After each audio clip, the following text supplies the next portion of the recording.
ನಾರಾಯಣಂ ನಮಸ್ಕೃತ್ಯ ನರಂ ಚೈವ ನರೋತ್ತಮಂ ದೇವೀಂ ಸರಸ್ವತೀಂ ಚೈವ ತತೋ ಜಯಮುದೀರಯೇತ್. ಓಂ ಶಾಂತಿ ಶಾಂತಿ ಶಾಂತಿ. ನಾವು ಮಹಾಭಾರತದ ವನಪರ್ವದಲ್ಲಿ ವಿಚಾರ ಮಾಡ್ತಿದ್ವಿ. ಲೋಮಶ ಋಷಿಗಳು ಪಾಂಡವರನ್ನು ತೀರ್ಥಾಟನೆ ಮಾಡಿಸ್ತಾ ಇದ್ದಾರೆ. ಎಲ್ಲೆಲ್ಲಿ ತೀರ್ಥ ಸ್ಥಳಗಳು ಬರ್ತವೆ ಆ ತೀರ್ಥ ಸ್ಥಳದಲ್ಲಿರುವಂಥ ಅಲ್ಲಿನ ಕಥೆಯನ್ನು ಹೇಳ್ಕೊತ ಹೋಗ್ತಾ ಇರ್ತಾರೆ. ಈಗ ಮತ್ತು ಚವನ ಮಹರ್ಷಿಗೂ ಇಂದ್ರನಿಗೆ ಆದ ಯುದ್ಧ ಅವೆಲ್ಲ ಹೇಳಿದ ಮೇಲೆ ನೆಕ್ಸ್ಟು ಸೋಮಕ ರಾಜನ ಬಗ್ಗೆ ಜಿಜ್ಞಾಸೆ ಉಂಟಾಗಿ ಧರ್ಮರಾಜ ಕೇಳ್ತಾನೆ. ಈಗ ಸೋಮಕ ರಾಜನು ಮತ್ತು ಅವನ ಮಗ ಜಂತುವಿನ ವೃತ್ತಾಂತ ಬರುತ್ತೆ. ಪಾರೀಕ್ಷಿತ ಯುಧಿಷ್ಠಿರನು ಲೋಮಶರನ್ನು ಪ್ರಶ್ನಿಸುತ್ತಾನೆ, ಮಹರ್ಷಿಗಳೇ, ತಾವು ವಾಗ್ಮಿಗಳಲ್ಲಿ ಶ್ರೇಷ್ಠರಾಗಿರುವಿರಿ. ಸೋಮಕನು ಎಂತಹ ಪರಾಕ್ರಮಿ ಎಂಬುದನ್ನು ನನಗೆ ದಯಮಾಡಿ ಹೇಳಿರಿ. ಅವನು ಮಾಡಿದ ಮಹಾಕಾರ್ಯಗಳ್ಯಾವುವು ಮತ್ತು ಅವನ ಪರಾಕ್ರಮದ ಮಿತಿ ಎಷ್ಟು? ಇವೇ ಮುಂತಾದ ವಿಷಯಗಳನ್ನು ತಿಳಿಯಲಿಚ್ಛಿಸಿದ್ದೇನೆ, ದಯಮಾಡಿ ಹೇಳಿರಿ. ಲೋಮಶರು ನಸುನಗುತ್ತಾ ಸೋಮಕನ ಕಥಾಪ್ರವಚನವನ್ನು ಪ್ರಾರಂಭಿಸಿದರು. ಯುಧಿಷ್ಠಿರ, ಮಹಾಧರ್ಮಿಷ್ಠನಾದ ಸೋಮಕನೆಂಬ ರಾಜನೊಬ್ಬನಿದ್ದನು. ಅವನಿಗೆ ಅನುರೂಪವಾದ ಮಹಾರೂಪವತಿಯರಾದ 100 ಮಂದಿ ಭಾರ್ಯರಿದ್ದರು. ಆದರೆ ಎಷ್ಟೇ ಪ್ರಯತ್ನಿಸಿದರೂ 100 ಭಾರ್ಯರಲ್ಲಿ ಒಬ್ಬಳಲ್ಲಿ ಆದರೂ ಅವನಿಗೆ ಒಬ್ಬ ಪುತ್ರನನ್ನು ಪಡೆಯಲು ಸಾಧ್ಯವಾಗಲಿಲ್ಲ. ಅನೇಕ ವರ್ಷಗಳವರೆಗೆ ಅವನು ಅಪುತ್ರವಂತನಾಗಿಯೇ ಇದ್ದನು. ಸೋಮಕನಿಗೆ ವೃದ್ಧಾಪ್ಯವೂ ಪ್ರಾಪ್ತವಾಯಿತು. ಪುತ್ರ ಪ್ರಾಪ್ತಿಗಾಗಿ ಸೋಮಕನು ವ್ರತೋಪವಾಸಗಳು, ದಾನ, ಪುಣ್ಯಕ್ಷೇತ್ರಗಳ ಯಾತ್ರೆ ಮುಂತಾದ ಧರ್ಮ ಕಾರ್ಯಗಳನ್ನು ಮಾಡುತ್ತಲೇ ಇದ್ದನು. ಅಷ್ಟು ವರ್ಷಗಳು ಮಾಡಿದ ವ್ರತ ನಿಯಮಾದಿಗಳ ಫಲವೋ ಎಂಬಂತೆ 100 ಮಂದಿ ಪತ್ನಿಯರಲ್ಲಿ ಒಬ್ಬ ಪತ್ನಿಗೆ ಮಾತ್ರ ಒಂದು ಗಂಡು ಮಗುವು ಜನಿಸಿತು. ಈ ಶಿಶುವಿಗೆ ಜಂತು ಎಂದು ನಾಮಕರಣ ಮಾಡಿದರು. ಅಷ್ಟು ವರ್ಷಗಳವರೆಗೂ ಮಗುವನ್ನೇ ಕಾಣದಿದ್ದ ಸೋಮಕನ ಇತರ ಭಾರ್ಯೆಯರು ಹುಟ್ಟಿದ ಮಗುವನ್ನು ತಮ್ಮದೆಂದೇ ಭಾವಿಸಿ ಅದನ್ನು ಬಹಳ ಆದರದಿಂದ ಪೋಷಿಸುತ್ತಿದ್ದರು. ಮಗುವು ಕೇಳಿದುದೆಲ್ಲವನ್ನೂ ಕೊಟ್ಟು ಎತ್ತಿಕೊಂಡು ಅದು ಸರ್ವದಾ ನಗುತ್ತಲೇ ಇರುವಂತೆ ಎಲ್ಲರೂ ನೋಡಿಕೊಳ್ಳುತ್ತಿದ್ದರು. ಮಗುವು ನಗುತ್ತಿದ್ದರೆ ಅವರು ಆನಂದ ಪಡುವರು. ಹೀಗೆಯೇ ಇರುತ್ತಿರಲಾಗಿ ಒಂದಾನೊಂದು ದಿನ ಇರುವೆಯೊಂದು ಕಚ್ಚಿದ ಕಾರಣದಿಂದಾಗಿ ಮಗುವು ಕಿಟ್ಟನೆ ಕಿರುಚಿತು. ಇರುವೆಯ ಕಡಿತದಿಂದ ಮಗುವು ಚೀರಿದುದನ್ನು ಕಂಡು ರಾಜನ 100 ಮಂದಿ ಮಡದಿಯರು ದುಃಖಗೊಂಡವರಾಗಿ ಮಗುವಿನ ಸುತ್ತಲೂ ಕುಳಿತು ಗೋಳಿಡುತ್ತಿದ್ದರು. ಮಗುವನ್ನು ಸಮಾಧಾನ ಪಡಿಸಲು ಹೋಗಲಿಲ್ಲ. ಎಂದೂ ಕಾಣದ ಮಗುವನ್ನು ಕಂಡ ಅವರಿಗೆ ಏನು ಮಾಡಬೇಕೆಂಬುದೇ ತೋರದೆ ಅದರೊಡನೆ ತಾವು ಗೋಳಿಡುತ್ತಿದ್ದರು. 100 ಮಂದಿಯೂ ಮಗುವಿನೊಡನೆ ಸೇರಿ ಅಳಲು ಮೊದಲಿಟ್ಟರೆ ಆ ಗೋಳಾಟದ ಧ್ವನಿಯು ಬಹುದೂರವರೆಗೂ ಕೇಳುವುದು ಸ್ವಾಭಾವಿಕವಲ್ಲವೇ? ಮಂತ್ರಿಗಳೊಡನೆಯೂ ಪುರೋಹಿತರೊಡನೆಯೂ ಮಂತ್ರಾಲೋಚನೆಯನ್ನು ಮಾಡುತ್ತಾ ಸಿಂಹಾಸನದಲ್ಲಿ ಕುಳಿತಿದ್ದ ಸೋಮಕ ರಾಜನಿಗೂ ಆ ಗೋಳಾಟವು ಕೇಳಿಸಿತು. ಒಡನೆಯೇ ರಾಜನು ಅಂತಃಪುರದ ಕಡೆಯಿಂದ ಬರುತ್ತಿದ್ದ ಆರ್ತಾಲಾಪಕ್ಕೆ ಕಾರಣವನ್ನು ತಿಳಿದು ಬರುವಂತೆ ಸೇವಕರನ್ನು ಕಳುಹಿಸಿದನು. ರಾಜಸೇವಕರು ಒಡನೆಯೇ ಅಂತಃಪುರಕ್ಕೆ ಹೋಗಿ ಎಲ್ಲ ವಿಷಯಗಳನ್ನು ಪ್ರತ್ಯಕ್ಷವಾಗಿ ನೋಡಿ ರಾಜನ ಬಳಿಗೆ ಬಂದು ಎಲ್ಲವನ್ನೂ ವಿಶದವಾಗಿ ಹೇಳಿದರು. ಒಡನೆಯೇ ರಾಜನು ಸಿಂಹಾಸನದಿಂದ ಮೇಲೆದ್ದು ಮಂತ್ರಿ ಋತ್ವಿಜರೊಡನೆ ಅಂತಃಪುರಕ್ಕೆ ಹೋಗಿ ಅಳುತ್ತಿದ್ದ ತನ್ನ ಮಗನನ್ನು ಪ್ರಿಯೋಕ್ತಿಗಳಿಂದ ಸಮಾಧಾನಗೊಳಿಸಿದನು. ತನ್ನ ಪತ್ನಿಯರಿಗೂ ಸಮಾಧಾನ ಹೇಳಿ ನಿಟ್ಟುಸಿರು ಬಿಡುತ್ತಾ ಸೋಮಕನು ಪುರೋಹಿತ ಆಮಾತ್ಯರೊಡನೆ ಪುನಃ ಆಸ್ಥಾನಕ್ಕೆ ಬಂದು ಸಿಂಹಾಸನದಲ್ಲಿ ಕುಳಿತನು. ಬಹಳ ಚಿಂತೆಗೊಳಗಾದವನಂತೆ ಕಾಣುತ್ತಿದ್ದ ಸೋಮಕನು ಅಮಾತ್ಯರನ್ನು, ಮುಖ್ಯವಾಗಿ ಪುರೋಹಿತರನ್ನು ಕುರಿತು ಹೀಗೆಂದು ಹೇಳಿದನು. ನನ್ನ ಏಕಪುತ್ರತ್ವಕ್ಕೆ ಒಬ್ಬನೇ ಪುತ್ರನನ್ನು ಹೊಂದಿರುವಿಕೆಗೆ ಧಿಕ್ಕಾರವಿರಲಿ.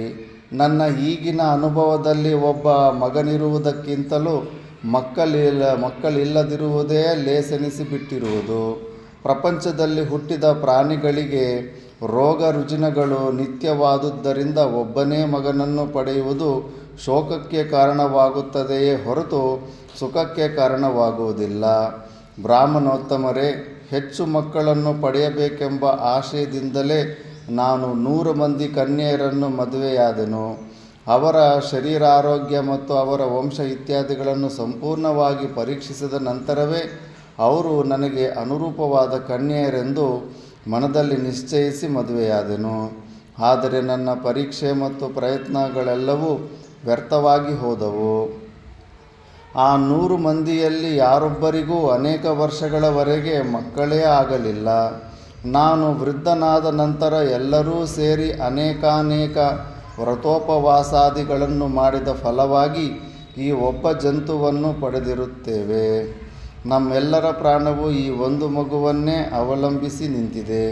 ಈ ಶಿಶುವಿಗೆ ಸ್ವಲ್ಪ ತೊಂದರೆಯಾದರೂ ಈಗ ನೀವೆಲ್ಲರೂ ನೋಡಿದಂತೆಯೇ ಅರಮನೆಯ ಅಲ್ಲೋಲ ಕಲ್ಲೋಲವಾಗಿ ಬಿಡುತ್ತದೆ.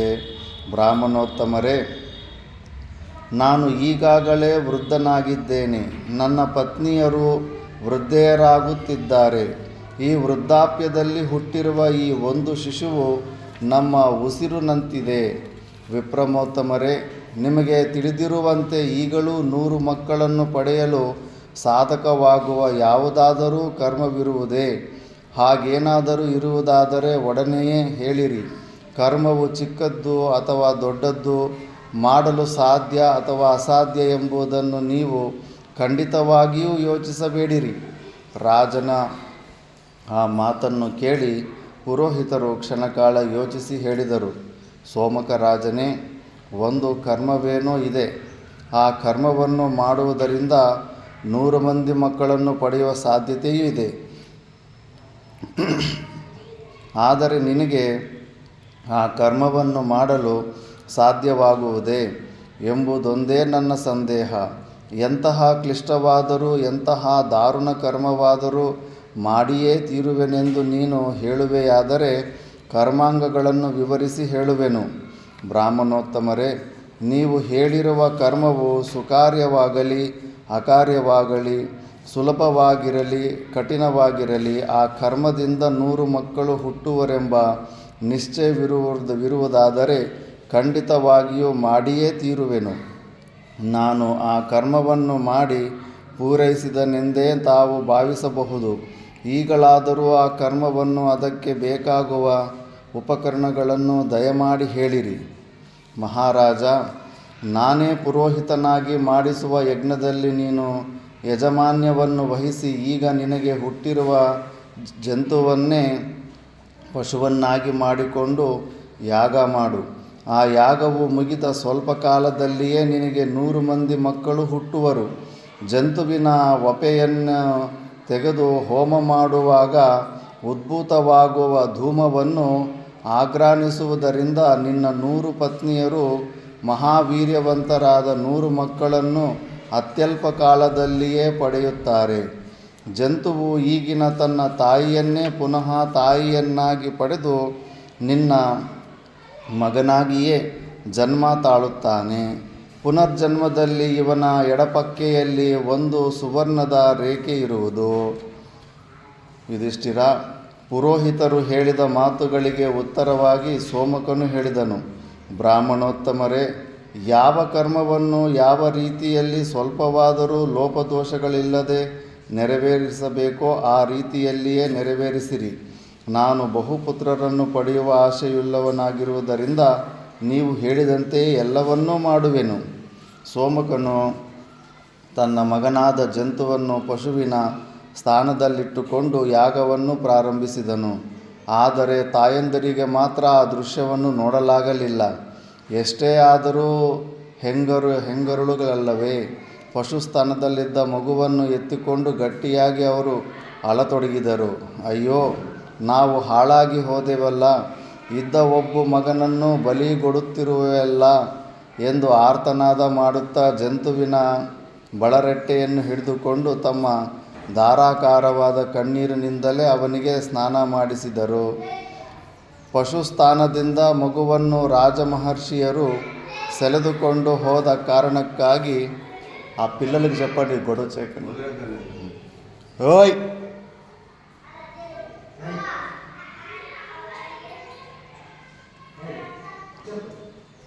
ಪುರೋಹಿತರು ಆರಂಭಿಸಿದ ಕರ್ಮವನ್ನು ನಿಲ್ಲಿಸುವಂತಿರಲಿಲ್ಲ. ಮೇಲಾಗಿ ಪುರೋಹಿತರಿಗೆ ತಾವು ಮಾಡುತ್ತಿರುವ ಕರ್ಮದ ಫಲವೇನೆಂಬುದು ಚೆನ್ನಾಗಿ ತಿಳಿದಿತ್ತು. ಒಡನೆಯೇ ಪುರೋಹಿತರು ಮಗುವಿದ್ದಲ್ಲಿಗೆ ಹೋಗಿ ತಮ್ಮ ಬಲಗೈಯಿಂದ ಮಗುವನ್ನು ಹಿಡಿದು ಬಲಾತ್ಕಾರವಾಗಿ ಯಜ್ಞಮಂಟಪಕ್ಕೆ ಸೆಳೆದು ತಂದರು. ರಾಜಪತ್ನಿಯರು ಬಹು ಸಂಕಟದಿಂದ ಹೆಣ್ಣು ಕುರರಿಗಳಂತೆ ಅಥವಾ ನೀರು ಹಕ್ಕಿಗಳಂತೆ ಗಟ್ಟಿಯಾಗಿ ಕಿರಿಚಿಕೊಂಡರು. ಪುರೋಹಿತರು ಯಾವುದಕ್ಕೂ ಕಿವಿಗೊಡದೆ ಜಂತುವನ್ನು ಸೆಳೆದು ತಂದು ಪಶುಸ್ಥಾನದಲ್ಲಿಟ್ಟು ಮಹಾಮಂತ್ರಗಳಿಂದ ಅಭಿಮಂತ್ರಿಸಿ ವಧೆ ಮಾಡಿ ವಪೆಯನ್ನು ತೆಗೆದು ಯಜ್ಞೇಶ್ವರನಲ್ಲಿ ಯಥಾವಿಧಿಯಾಗಿ ಹೋಮ ಮಾಡಿದಾಗ ಅಲ್ಲಿಯೇ ಇದ್ದು ಸಂಕಟ ಪಡುತ್ತಿದ್ದ ರಾಜ ಮಹರ್ಷಿಯರ ವಪೆಯ ಧೂಮವನ್ನು ಆಘ್ರಾಣಿಸಿ ಒಡನೆಯೇ ಜ್ಞಾನಶೂನ್ಯರಾಗಿ ಕೆಳಗೆ ಬಿದ್ದರು. ಶೈತ್ಯೋಪಚಾರವಾದ ನಂತರ ಅವರೆಲ್ಲರಿಗೂ ಪ್ರಜ್ಞೆಯುಂಟಾಯಿತು. ಪುರೋಹಿತರು ಹೇಳಿದ ರೀತಿಯಲ್ಲಿಯೇ ಜಂತುವಿನ ವಪಾಹೋಮದಿಂದ ಉದ್ಭೂತವಾದ ಧೂಮದ ಆಗ್ರಣದಿಂದಲೇ ಅವರೆಲ್ಲರೂ ಗರ್ಭವತಿಯಾದರು. ಯುಧಿಷ್ಠಿರ, 10ನೇ ತಿಂಗಳಿನಲ್ಲಿ 100 ಮಂದಿ ರಾಜಭಾರ್ಯೆಯರು ತೇಜಃಪುಂಜಯುಕ್ತರಾದ 100 ಗಂಡು ಮಕ್ಕಳನ್ನು ಪ್ರಸವಿಸಿದರು. ಪುರೋಹಿತರು ಹೇಳಿದಂತೆಯೇ ಜಂತುವು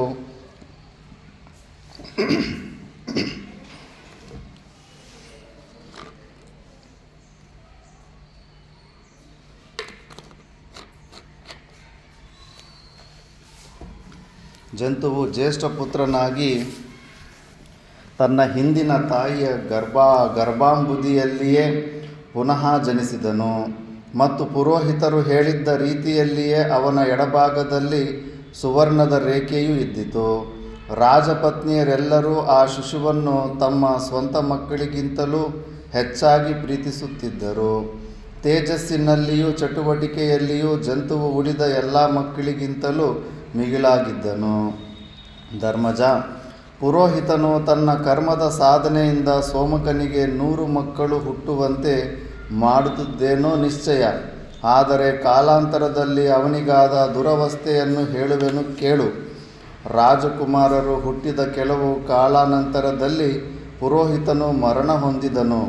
ಅವನು ಮರಣ ಹೊಂದಿದ ಸ್ವಲ್ಪ ಕಾಲದಲ್ಲಿಯೇ ಸೋಮಕನು ಇಹಲೋಕವನ್ನು ತ್ಯಜಿಸಿದನು. ಸೋಮಕನು ಪರಲೋಕದಲ್ಲಿ ತನಗೆ 100 ಮಕ್ಕಳಾಗುವಂತೆ ಕರ್ಮ ಮಾಡಿಸಿದ ತನ್ನ ಪುರೋಹಿತನು ಅತಿ ಘೋರವಾದ ನರಕದಲ್ಲಿ ಬಿದ್ದು ದಾರುಣವಾದ ಸಂಕಟವನ್ನು ಅನುಭವಿಸುತ್ತಿದ್ದದ್ದನ್ನು ಕಂಡನು. ಸೋಮಕನಿಗೆ ಮರುಕು ಉಂಟಾಗಿ ಶೋಕಿಸುತ್ತಿದ್ದ ಬ್ರಾಹ್ಮಣನನ್ನು ಕೇಳಿದನು. ಬ್ರಾಹ್ಮಣೋತ್ತಮರೇ, ನೀವು ಯಾವ ಕಾರಣದಿಂದಾಗಿ ಇಂತಹ ಘೋರವಾದ ನರಕದಲ್ಲಿ ಬಿದ್ದು ಅತಿ ದಾರುಣವಾದ ಈ ಯಾತನೆಯನ್ನು ಅನುಭವಿಸುತ್ತಿರುವಿರಿ? ಆ ಬ್ರಾಹ್ಮಣನಿಗೆ ಉತ್ತರ ಕೊಡುವ ಚೈತನ್ಯವೂ ಇರಲಿಲ್ಲ. ಅವನ ಶರೀರವು ಅಗ್ನಿಯಲ್ಲಿ ದಹಿಸಲ್ಪಡುತ್ತಿದ್ದಿತು. ದಾರುಣವಾದ ಯಾತನೆಯನ್ನು ಅನುಭವಿಸುತ್ತಾ ಬಹು ಸಂಕಟದಿಂದ ರಾಜನಿಗೆ ಹೇಳಿದನು. ಸೋಮಕ, ಮಕ್ಕಳ ಪ್ರಾಪ್ತಿಗಾಗಿ ನಿನಗೆ ಯಜ್ಞ ಮಾಡಿಸುವುದರ ಫಲವಿದು. ಅದನ್ನು ನಾನಿಂದು ಈ ರೀತಿಯಲ್ಲಿ ಅನುಭವಿಸುತ್ತಿದ್ದೇನೆ. ಬ್ರಾಹ್ಮಣನ ಮಾತುಗಳನ್ನು ಕೇಳಿ ರಾಜನಿಗೂ ಬಹಳ ದುಃಖವಾಯಿತು. ಒಡನೆಯೇ ಸೋಮಕನು ಯಮಧರ್ಮನ ಬಳಿಗೆ ಹೋಗಿ ಕೇಳಿದನು. ಯಮಧರ್ಮನೇ, ನನ್ನ ಕಾಮನೆಯನ್ನು ಪೂರೈಸಲು ಕರ್ಮ ಮಾಡಿಸಿದ ಗುರುಗಳಾದ ಪುರೋಹಿತರನ್ನು ಈ ಕೂಡಲೇ ಬಿಡುಗಡೆ ಮಾಡು. ಅವರ ಸ್ಥಾನದಲ್ಲಿ ನಾನು ನಿಲ್ಲುತ್ತೇನೆ. ನನ್ನ ಕಾಮನೆಯನ್ನು ಪೂರ್ಣಗೊಳಿಸುವ ಸಲುವಾಗಿ ಯಜ್ಞ ಮಾಡಿಸಿದ ಮಹಾಭಾಗರಿಂದ ನರಕದ ಅಗ್ನಿಯಲ್ಲಿ ಬೆಂದು ಹೋಗುತ್ತಿದ್ದಾರೆ. ಇದರಿಂದ ನಾನು ಅತಿ ದುಃಖಿತನಾಗಿದ್ದೇನೆ. ವಾಕ್ಚತುರನೇ, ಒಬ್ಬನು ಮಾಡಿದ ಕರ್ಮದ ಫಲವನ್ನು ಮತ್ತೊಬ್ಬನೆಂದಿಗೂ ಅನುಭವಿಸಲಾರನು. ನೀನು ಮಾಡಿದ ಕರ್ಮಕ್ಕೆ ಫಲವಾಗಿ ನಿನಗೆ ಅಲ್ಲಿ ಕಾಣುತ್ತಿರುವ ಉತ್ತಮ ಲೋಕಗಳು ಲಭ್ಯವಾಗಿವೆ. ನೀನಲ್ಲಿಗೆ ತೆರಳಬಹುದು. ಪುರೋಹಿತನು ನರಕಕ್ಕೆ ಬೀಳಲು ಕಾರಣವನ್ನು ಹೀಗೆ ನಿರೂಪಿಸಬಹುದಾಗಿದೆ. ಪುರೋಹಿತನು ಯಾಜಕನಾಗಿ ಸೋಮಕನಿಗೆ ಪುತ್ರಯಜ್ಞವನ್ನು ಮಾಡಿಸಿದನು. ಅದರಿಂದ ಸೋಮಕನಿಗೆ ಪುತ್ರರ ಪ್ರಾಪ್ತಿಯಾಯಿತು. ಯಾಜಕನಿಗೆ ಸೋಮಕನು ಯಥೇಚ್ಛವಾಗಿ ದಕ್ಷಿಣೆಯನ್ನು ಕೊಟ್ಟನು. ಯಾಜಕನು ಯಜ್ಞಕ್ಕೆ ಪ್ರೇರಕನು, ಮೇಲಾಗಿ ಅದು ಕಾಮ್ಯಯಜ್ಞ. ಯಾಜಕನು ಸೋಮಕನಿಂದ ದಕ್ಷಿಣೆಯನ್ನು ಪಡೆದು ಸಂತುಷ್ಟನಾದನು. ದಕ್ಷಿಣೆಯ ಮೂಲಕವಾಗಿ ಸೋಮಕನು ತನ್ನ ಪಾಪಗಳೆಲ್ಲವನ್ನು ಪುರೋಹಿತನಿಗೆ ಧಾರೆ ಎರೆದು ಕೊಟ್ಟನು. ಅದಕ್ಕೆ ಪ್ರತಿಯಾಗಿ ಪುರೋಹಿತನು ಯಾವ ವಿಧವಾದ ಪ್ರಾಯಶ್ಚಿತ್ತವನ್ನು ಮಾಡಿಕೊಳ್ಳದೆ ಇದ್ದುದರಿಂದ ಶಿಶುಹನನ ಕಾರ್ಯಕ್ಕೆ ಪ್ರಚೋದಕನಾದ ಕಾರಣದಿಂದ ನರಕವಾಸವನ್ನು ಅನುಭವಿಸಬೇಕಾಯಿತು. ಈ ಪಶು ಬಲಿ ಯಾಗಗಳಲ್ಲಿ ಇರುತ್ತೆ, ಆದರೆ ನೀನು ಬಲಿ ಕೊಟ್ಟ ಮೇಲೆ ಸರಿಯಾಗಿ ವಿಧಿಯಿಂದ ಮಾಡಲಿಲ್ಲ ಅಂದರೆ ನೀನು ನರಕಕ್ಕೆ ಹೋಗ್ಬೋದು. ಶತ್ರುಗಳನ್ನು ಕೂಡ ಸಾಯಿಸ್ಬೋದು. ಬೃಹದಾರಣ್ಯಕ ಉಪನಿಷತ್ತಲ್ಲಿ ಬರುತ್ತೆ ಶೇನಯಾಗ ಅಂತ. ಯಾರಾದರೂ ನಮ್ಮ ಶತ್ರು ಇದ್ದರೆ ಅವನ ಶತ್ರು ನಾನು ಹೇಗೆ ಸಾಯಿಸ್ಬೇಕಂತ ಒಂದು ಯಜ್ಞ ಕರ್ಮಕಾಂಡ ಇದೆ. ಅದು ಸಾಯಿಸ್ಬಿಡ್ಬೋದು. ಬಟ್ ನೀನು 1000 ವರ್ಷ ನರಕಕ್ಕೆ ಹೋಗಬೇಕು. 1000 ವರ್ಷ. ಅದಕ್ಕೆ ಯಾಕಪ್ಪ 1000 ವರ್ಷ ನರಕಕ್ಕೆ ಯಾಕೆ ಹೋಗೋದು ಅಂದ್ಬಿಟ್ಟಿದ್ದನು ಮಾಡೋದನ್ನೇ ನಿಲ್ಲಿಸ್ಕೊತಾರೆ. ಇಲ್ಲ ಅವನು ಸಾಯಿಸಲೇಬೇಕಂತಿದ್ದರೆ ಮಾತ್ರ ಹಾಗೆ ಮಾಡ್ಕೋಬೋದು. ಇನ್ನು ಅಶ್ವಮೇಧ ಯಾಗದಲ್ಲಿ ಪೂರ್ತಿಯಾಗಿ ಮತ್ತು ಪ್ರಾಯಶ್ಚಿತ್ತ ವಿಧಿ ಅಂತ ಇರುತ್ತೆ, ಅದರ ಅಂಗ, ಅದ್ರ ಪಾರ್ಟು. ಅದನ್ನು ಮಾಡೋದನ್ನು ಬಿಟ್ಟುಬಿಟ್ರೆ ಅದಕ್ಕೆ ಪೌರೋಹಿತವಾದಂಥ ನೀಚವಾದ ಕಾರ್ಯ ಇನ್ನೊಂದಿಲ್ಲ ಅಂತ ವಶಿಷ್ಠರು ಅಂತಾರೆ. ವಶಿಷ್ಠರು ಯಾಕಪ್ಪ ಹಿಂಗಂತಾರಂದರೆ, ಪರಾನ್ನದಿಂದ ಜೀವನ ಮಾಡೋದಲ್ಲ, ಆ ಕರ್ಮ ಈ ಥರ ಮಿಸ್ಟೇಕ್ಗಳಲ್ಲಿ ಏನಾದರೂ ಬಂತಂದರೆ ಮತ್ತು ಈ ಥರ ಜನ್ಮಗಳು ವೇಸ್ಟ್ ಆಗಿಬಿಡ್ತವೆ. ರಾಮನಿಗೆ ಹೇಳ್ತಾನೆ, ಇಂಥ ನೀಚವಾದ ಪುರೋಹಿತ ಕಾರ್ಯವನ್ನು ಕೂಡ ನಾನು ಯಾಕೆ ಮಾಡ್ತಿದ್ದೀನಿ ಅಂದರೆ, ರಾಮ ನಿನ್ನ ಅವತಾರ ಆಗೋದಿತ್ತು, ಅದಕ್ಕೆ ನಾನು ಮಾಡ್ತಾಯಿದ್ದೇನೆ ಈ ರಾಜ ಕುಟುಂಬಕ್ಕೆ ಅಂತಾನೆ. ಅಲ್ಲಿ ವಿಚಾರಣೆ ಬರುತ್ತೆ, ಯಾಕೆ ನೀಚ ಅಂದ ಅಂತ. ಯಾಕೆ ದೋಷಗಳು ಹೆಚ್ಚಿರ್ತವೆ. ಅದಕ್ಕೆ ಸುಮಾರು ಜನ ಮುಂಚೆ ಹೆಚ್ಚು ದಕ್ಷಿಣೆ ಇವೆಲ್ಲ ತಗೊತಾ ಇಲ್ಲ. ದಕ್ಷಿಣೆ ಕೊಟ್ಟುಬಿಟ್ರೆಗನ ಆ ಯಜಮಾನಂದು ಏನಿರೋದಿಲ್ಲ ಪಾಪ, ಆ ಕ್ರಿಯೆಯನ್ನು ಮಾಡಿದವನಿಗೆ ಅದು ಪಾಪ ಇರುತ್ತೆ. ಯಮಧರ್ಮನ ಆ ಮಾತಿಗೆ ಉತ್ತರವಾಗಿ ಸೋಮಕನು ಹೇಳಿದನು, ಯಮಧರ್ಮ, ಈ ಬ್ರಹ್ಮವಾದಿಗಳನ್ನು ನರಕದಲ್ಲಿಯೇ ಬಿಟ್ಟು ನಾನು ಮಾತ್ರ ಉತ್ತಮ ಲೋಕಕ್ಕೆ ಖಂಡಿತವಾಗಿ ಹೋಗಲಾರೆನು. ಸ್ವರ್ಗದಲ್ಲಾಗಲಿ ನರಕದಲ್ಲಾಗಲಿ ಈ ಬ್ರಾಹ್ಮಣನೊಡನೆ ವಾಸ ಬೇಕೆಂಬುದೇ ನನ್ನ ಅಭಿಲಾಷೆಯಾಗಿರುವುದು. ಕಾರಣವೇನೆಂದರೆ, ಕರ್ಮ ಮಾಡಿಸಿದವರು ಇವರಾಗಿದ್ದರೆ ಕರ್ಮ ಮಾಡಿದವನು ಅಥವಾ ಕರ್ಮ ಮಾಡಿಸಲು ಪ್ರೇರಿಸಿದವನು ನಾನೇ ಆಗಿರುತ್ತೇನೆ. ಇವರಿಗೆ ದಕ್ಷಿಣಾರೂಪವಾದ ಫಲವು ಸಿಕ್ಕಿದೆ, ನನಗೆ ಮಕ್ಕಳ ರೂಪವಾದ ಫಲವು ಸಿಕ್ಕಿದೆ. ಆದುದರಿಂದ ನರಹತ್ಯೆಯಿಂದ ಪ್ರಾಪ್ತವಾಗಬಹುದಾದ ದುಷ್ಫಲವನ್ನು ನಾನು ಮತ್ತು ಈ ಬ್ರಾಹ್ಮಣರು ಸಮವಾಗಿ ಅನುಭವಿಸುವುದು ಸಾಧುವಾಗಿದೆ. పిల్లలు రాండి, అందరూ రండి, ఇక్కడికి రండి, అందరి రమ్మన్రు. ಯಾರು ಕಿರಿಸ್ತಾರೋದು ಯಾರು? ಸೌಂಡ್ ಬಂದರೆ ಒದೆ ಬಿಡ್ತಾವೆ.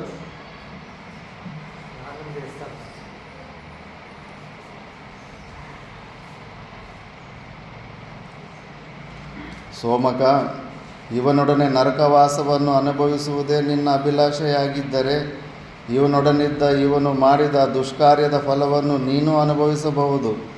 ಇವನು ಇಲ್ಲಿರುವ ಪರ್ಯಂತವೂ ಇವನೊಡನಿದ್ದ ಅನಂತರದಲ್ಲಿ ಉತ್ತಮ ಲೋಕಗಳಿಗೆ ತೆರಳಬಹುದು ಎಂದು ಯಮಧರ್ಮನು ಹೇಳಲಾಗಿ ಸೋಮಕನು ಸ್ವೇಚ್ಛೆಯಿಂದ ನರಕವನ್ನು ಪ್ರವೇಶಿಸಿದನು.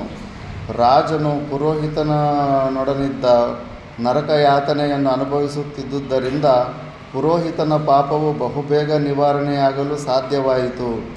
ರಾಜ ಪುರೋಹಿತರಿಬ್ಬರೂ ನರಕದಿಂದ ಬಿಡುಗಡೆಯನ್ನು ಹೊಂದಿದರು. ಯುಧಿಷ್ಠಿರ, ಈ ರೀತಿಯಲ್ಲಿ ಸೋಮಕ ರಾಜನು ಗುರುವಿನಿಂದ ತನ್ನ ಅಭಿಲಾಷೆಗಳೆಲ್ಲವನ್ನು ಪೂರ್ಣ ಮಾಡಿಕೊಂಡನಲ್ಲದೆ ಗುರುಪ್ರಿಯನಾದ ಅವನು ತನ್ನ ಪುಣ್ಯಗಳೆಲ್ಲವನ್ನೂ ಪುರೋಹಿತನಿಗೆ ಸಮವಾಗಿ ಹಂಚಿಕೊಟ್ಟು ಅವನೊಡನೆ ಅನೇಕ ವರ್ಷಗಳವರೆಗೆ ಉತ್ತಮ ಲೋಕಗಳ ಸುಖವನ್ನು ಅನುಭವಿಸುತ್ತಿದ್ದನು. ಇಲ್ಲಿ ನಯನಾನಂದಕರವಾಗಿ ಕಾಣುತ್ತಿರುವ ಆಶ್ರಮವೇ ಸೋಮಕನ ಆಶ್ರಮವಾಗಿದ್ದಿತು.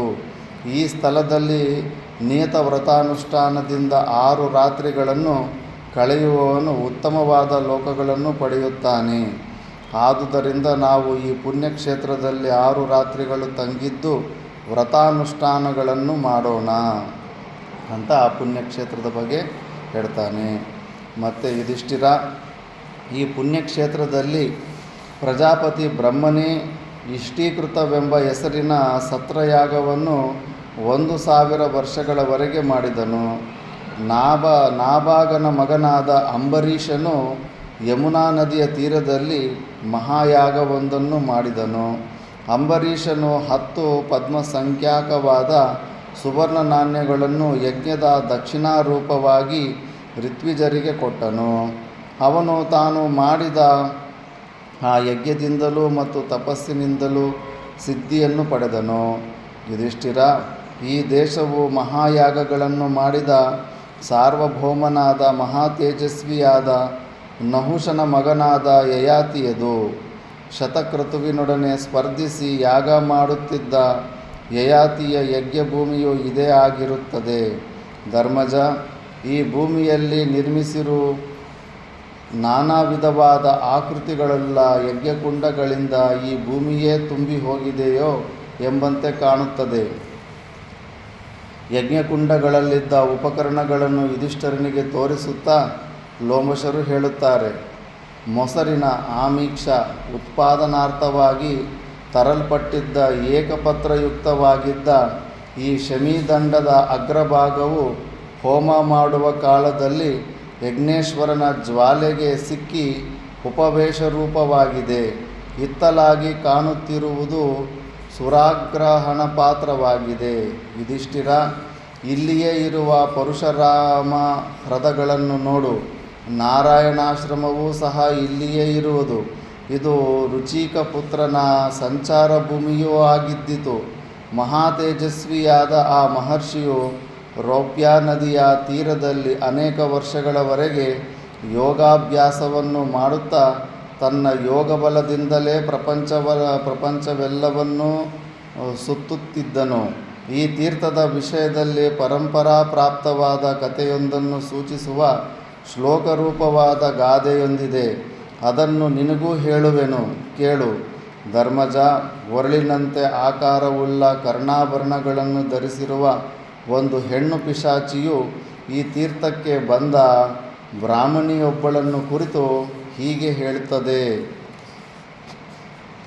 ಯುಗಂಧರ ಕ್ಷೇತ್ರದಲ್ಲಿ ಮೊಸರನ್ನು ಕುಡಿದು ಅಚ್ಯುತ ಸ್ಥಳದಲ್ಲಿ ತಂಗಿ ಅನಂತರದಲ್ಲಿ ಭೂತಲಯ ಕ್ಷೇತ್ರದಲ್ಲಿ ಸ್ನಾನ ಮಾಡಿರುವ ನೀನು ನಿನ್ನ ಮಕ್ಕಳೊಡನೆ ಇಲ್ಲಿರಲು ಹೇಗೆ ಅರ್ಹಳಾಗುವೆ? ಇದು ಸ್ವಾಭಾವಿಕವಾದ ಅರ್ಥವಾಗಿದೆ. ವ್ಯಾಖ್ಯಾನಕಾರರು ಇದಕ್ಕೆ ಬೇರೆಯ ರೀತಿಯಲ್ಲೇ ಅರ್ಥವನ್ನು ಮಾಡಿರುತ್ತಾರೆ. ಕೆಲವು ಕಾರಣಗಳಿಂದ ವ್ಯಾಖ್ಯಾನಕಾರರ ಅಭಿಪ್ರಾಯವೇ ಸಮಂಜಸವಾಗಿದೆ ಎಂದು ಹೇಳಬಹುದಾಗಿದೆ. ಯುಗಂಧರ ಕ್ಷೇತ್ರದಲ್ಲಿ ಮೊಸರನ್ನು ಕುಡಿಯಬೇಕು ಅಥವಾ ಕುಡಿದರೆ ಪುಣ್ಯಕರವೆಂಬ ವಿಷಯವು ನಮಗೆ ಇದುವರೆಗೂ ಈ ಪ್ರವಚನದಲ್ಲಿ ಬಂದಿರುವುದಿಲ್ಲ. ಅದಕ್ಕಾಗಿ ಇಲ್ಲಿ ವ್ಯಾಖ್ಯಾನಕಾರರು ಈ ಶ್ಲೋಕಕ್ಕೆ ಅರ್ಥ ಸಮನ್ವಯವನ್ನು ಹೀಗೆ ಮಾಡಿದ್ದಾರೆ. ಮಕ್ಕಳಿಂದ ಕೂಡಿದ ಬ್ರಾಹ್ಮಣಿಯೊಬ್ಬಳು ಆ ಕ್ಷೇತ್ರಕ್ಕೆ ಸ್ನಾನಾರ್ಥವಾಗಿ ಆಗಮಿಸಿದಳು. ಅವಳು ಯುಗಂಧರ ಕ್ಷೇತ್ರದಲ್ಲಿ ಮೊಸರನ್ನು ಕುಡಿದು ಅಚ್ಯುತ ಸ್ಥಳದಲ್ಲಿ ತಂಗಿ ಅಂತೆಯೇ ಭೂತಲಯ ಕ್ಷೇತ್ರದಲ್ಲಿ ಸ್ನಾನ ಮಾಡಿ ಮಹಾಪಾಪ ಭೂಯಿಷ್ಠೆಯಾಗಿದ್ದಳು. ಯುಗಂಧರ ಕ್ಷೇತ್ರದಲ್ಲಿ ಮೊಸರನ್ನು ಕುಡಿದುದಕ್ಕೆ ಪಾಪವು ಹೇಗೆ ಉಂಟಾಯಿತೆಂಬುದನ್ನು ಸಮರ್ಥನೆ ಮಾಡುತ್ತಾ ಆ ಕ್ಷೇತ್ರದಲ್ಲಿ ಹಸುವಿನ ಹಾಲು ಮತ್ತು ಮೊಸರು ಸಿಕ್ಕುವುದಿಲ್ಲವೆಂದು, ಒಂಟೆಗಳ ಮತ್ತು ಕತ್ತೆಗಳ ಹಾಲಿನಿಂದ ಮೊಸರು ಮಾಡುವರೆಂದು, ಔಷ್ಟ್ರಮೇಕಶಪಂ ಕ್ಷೀರಂ ಸುರಾತುಲ್ಯಂ ಎಂದು ಸ್ಮೃತ್ಯುಕ್ತೆಯಂತೆ ಆ ಮೊಸರನ್ನು ಕುಡಿಯುವುದು ಸುರಾಪಾನ ತುಲ್ಯವೆಂದು ಹೇಳಿದ್ದಾರೆ. ಇಲ್ಲಿ ఏ పాలంటే ఆ పాలు తాగకూడదు. ఒంటె పాలు అవన్నీ తాగితే కానీ సారాయితో సమానమే.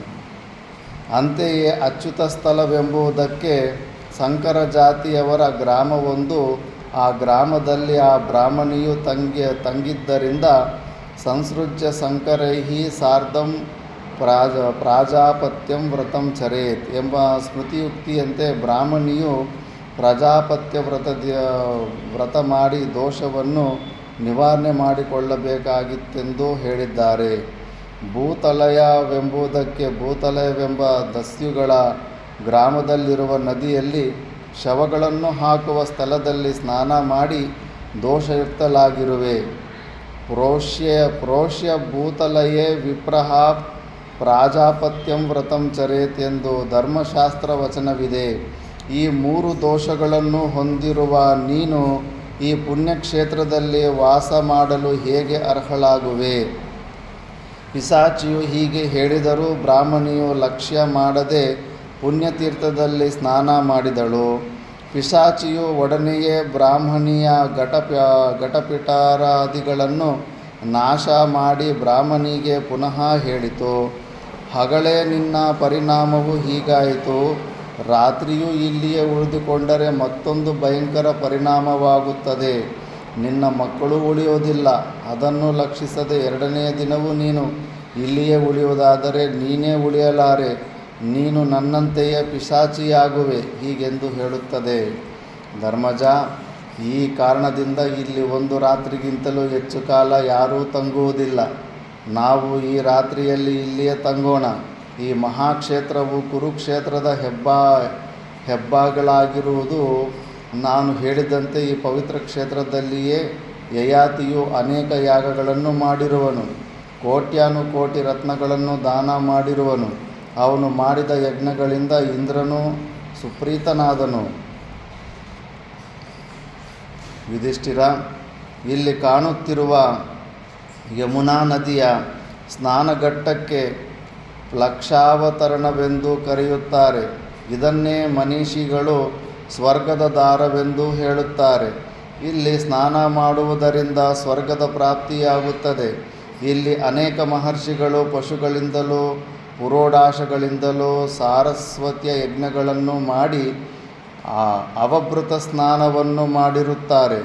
ಇಲ್ಲಿಯೇ ಭರತ ಚಕ್ರವರ್ತಿಯು ಅನೇಕ ಕ್ರತುಗಳನ್ನು ಮಾಡಿದನು. ಭರತನು ಅಶ್ವಮೇಧ ಯಜ್ಞವನ್ನು ಮಾಡಲೊಸಗು ಮೇಧಾಶ್ವವನ್ನು ಇಲ್ಲಿಂದಲೇ ಭೂಪ್ರದಕ್ಷಿಣಾರ್ಥವಾಗಿ ಕಳುಹಿಸಿಕೊಟ್ಟಿದ್ದನು.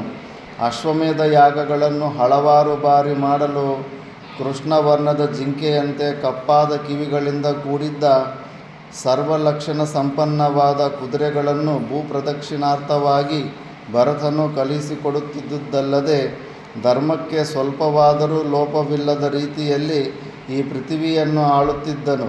ಈ ಪುಣ್ಯಸ್ಥಳದಲ್ಲಿಯೇ ಮರುತನು ಋಷಿಶ್ರೇಷ್ಠನಾದ ಸಂವರ್ತ ಮಹರ್ಷಿಯ ಆಶ್ರಯವನ್ನು ಪಡೆದು ಅಮೋಘವಾದ ಯಜ್ಞವನ್ನು ಮಾಡಿದನು. ಇಲ್ಲಿಯ ತೀರ್ಥದಲ್ಲಿ ಸ್ನಾನ ಮಾಡುವವನು ಎಲ್ಲ ಲೋಕಗಳನ್ನು ಸಂದರ್ಶಿಸಲು ಸಮರ್ಥನಾಗುತ್ತಾನೆ ಮತ್ತು ಸಕಲ ಪಾಪಗಳಿಂದಲೂ ವಿಮುಕ್ತನಾಗುತ್ತಾನೆ. ಆದುದರಿಂದ ನೀನು ಇಲ್ಲಿ ಸ್ನಾನ ಮಾಡು ಯುಧಿಷ್ಠಿರ. ಜನ್ಮೇಜಯ, ಲೋಮಶರು ಹೀಗೆಂದು ಹೇಳಿದ ನಂತರ ಯುಧಿಷ್ಠಿರನು ತನ್ನ ಅನುಜರೊಡನೆಯೂ ಪತ್ನಿಯೊಡನೆಯೂ ಕೂಡಿದವನಾಗಿ ಆ ಪುಣ್ಯತೀರ್ಥದಲ್ಲಿ ಸ್ನಾನ ಮಾಡಿದನು. ಅಲ್ಲಿ ವಾಸವಾಗಿದ್ದ ಋಷಿ ಮಹರ್ಷಿಗಳೆಲ್ಲರೂ ಯುಧಿಷ್ಠಿರನನ್ನು ನಾನಾ ವಿಧವಾಗಿ ಶ್ಲಾಘನೆ ಮಾಡುತ್ತಿದ್ದರು. ಸ್ನಾನ ಮತ್ತು ಸಂಧ್ಯಾ ವಂದನಾದಿಗಳು ಮುಗಿದ ನಂತರ ಯುಧಿಷ್ಠಿರನು ಲೋಮಶರೊಡನೆ ಹೇಳಿದನು, ಸತ್ಯವಿಕ್ರಮರೇ, ನೀವು ಹೇಳಿದಂತೆಯೇ ನಾನೀಗ ಇಲ್ಲಿಂದಲೇ ಸಕಲ ಲೋಕಗಳನ್ನು ಕಾಣುತ್ತಿದ್ದೇನೆ. ಸ್ವರ್ಗಲೋಕದಲ್ಲಿ ಇಂದ್ರನೊಡನಿರುವ ಪಾಂಡುವಿನ ಪ್ರಿಯಸುತನಾದ ಶ್ವೇತವಾಹನನಾದ ಅರ್ಜುನನ್ನು ನಾನು ಲಕ್ಷಾವತರಣ ತೀರ್ಥದಿಂದಲೇ ನೋಡುತ್ತಿದ್ದೇನೆ. ಲೋಮಶರು ಹೇಳ್ತಾರೆ, ಯುಧಿಷ್ಠಿರ, ಸ್ವರ್ಗಲೋಕವೂ ಕಾಣುವುದು ನಿಶ್ಚಯ.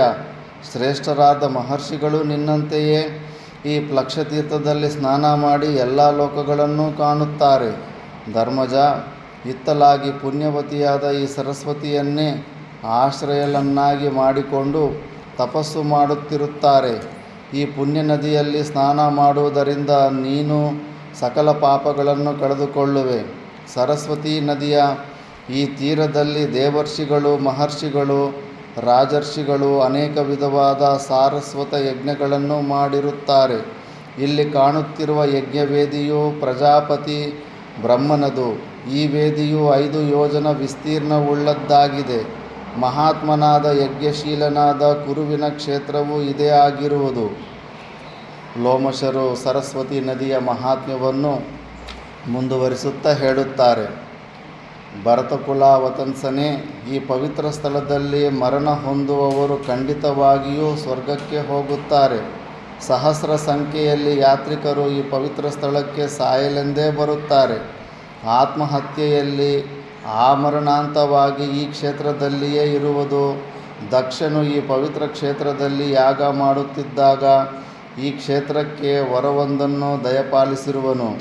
ಇಲ್ಲಿ ಯಾರು ಸಾಯುತ್ತಾರೆಯೋ ಅವರು ಸ್ವರ್ಗಲೋಕವನ್ನು ಜಯಿಸಿದವರಾಗುತ್ತಾರೆ. ಸ್ವರ್ಗಲೋಕವು ಅವರಿಗೆ ಲಭಿಸಿಯೇ ತೀರುವುದು. ಪರಮ ಪವಿತ್ರಳಾದ, ನಯನಾನಂದಕರಳಾದ, ಪೂರ್ಣ ಜಲಲಾದ ಸರಸ್ವತಿಯು ಇಲ್ಲಿ ಹರಿಯುತ್ತಿರುವಳು.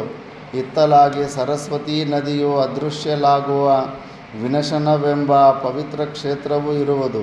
ಈ ವಿನಶನ ಕ್ಷೇತ್ರವೇ ನಿಷಾದ ದೇಶಕ್ಕೆ ಹೆಬ್ಬಾಗಿಲಿನಂತಿರುವುದು.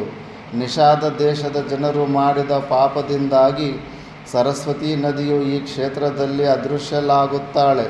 ಪಾಪಕರ್ಮ ಮಾಡಿದ ನಿಷಾದ ದೇಶದ ಜನರು ತನ್ನನ್ನು ಸ್ಪರ್ಶ ಮಾಡಕೂಡದೆಂಬುದೇ ಈ ಕ್ಷೇತ್ರದಲ್ಲಿ ಸರಸ್ವತಿಯು ಅದೃಶ್ಯಲಾಗಲು ಮುಖ್ಯ ಕಾರಣ. ಯುಧಿಷ್ಠಿರ, ನಿಷಾದ ದೇಶವು ಕಳೆದ ನಂತರ ಇರುವ ಚಮಸೋದ್ಭೇದವೆಂಬ ಪವಿತ್ರ ಕ್ಷೇತ್ರದಲ್ಲಿ ಸರಸ್ವತಿಯು ಪುನಃ ಕಾಣಿಸಿಕೊಳ್ಳುವಳು. ಆ ಸ್ಥಳದಲ್ಲಿಯೇ ಇತರ ನದಿಗಳು ಸಮುದ್ರಗಾಮಿನಿಯಾದ ಸರಸ್ವತಿಯೊಡನೆ ಸಂಗಮವಾಗುವವು.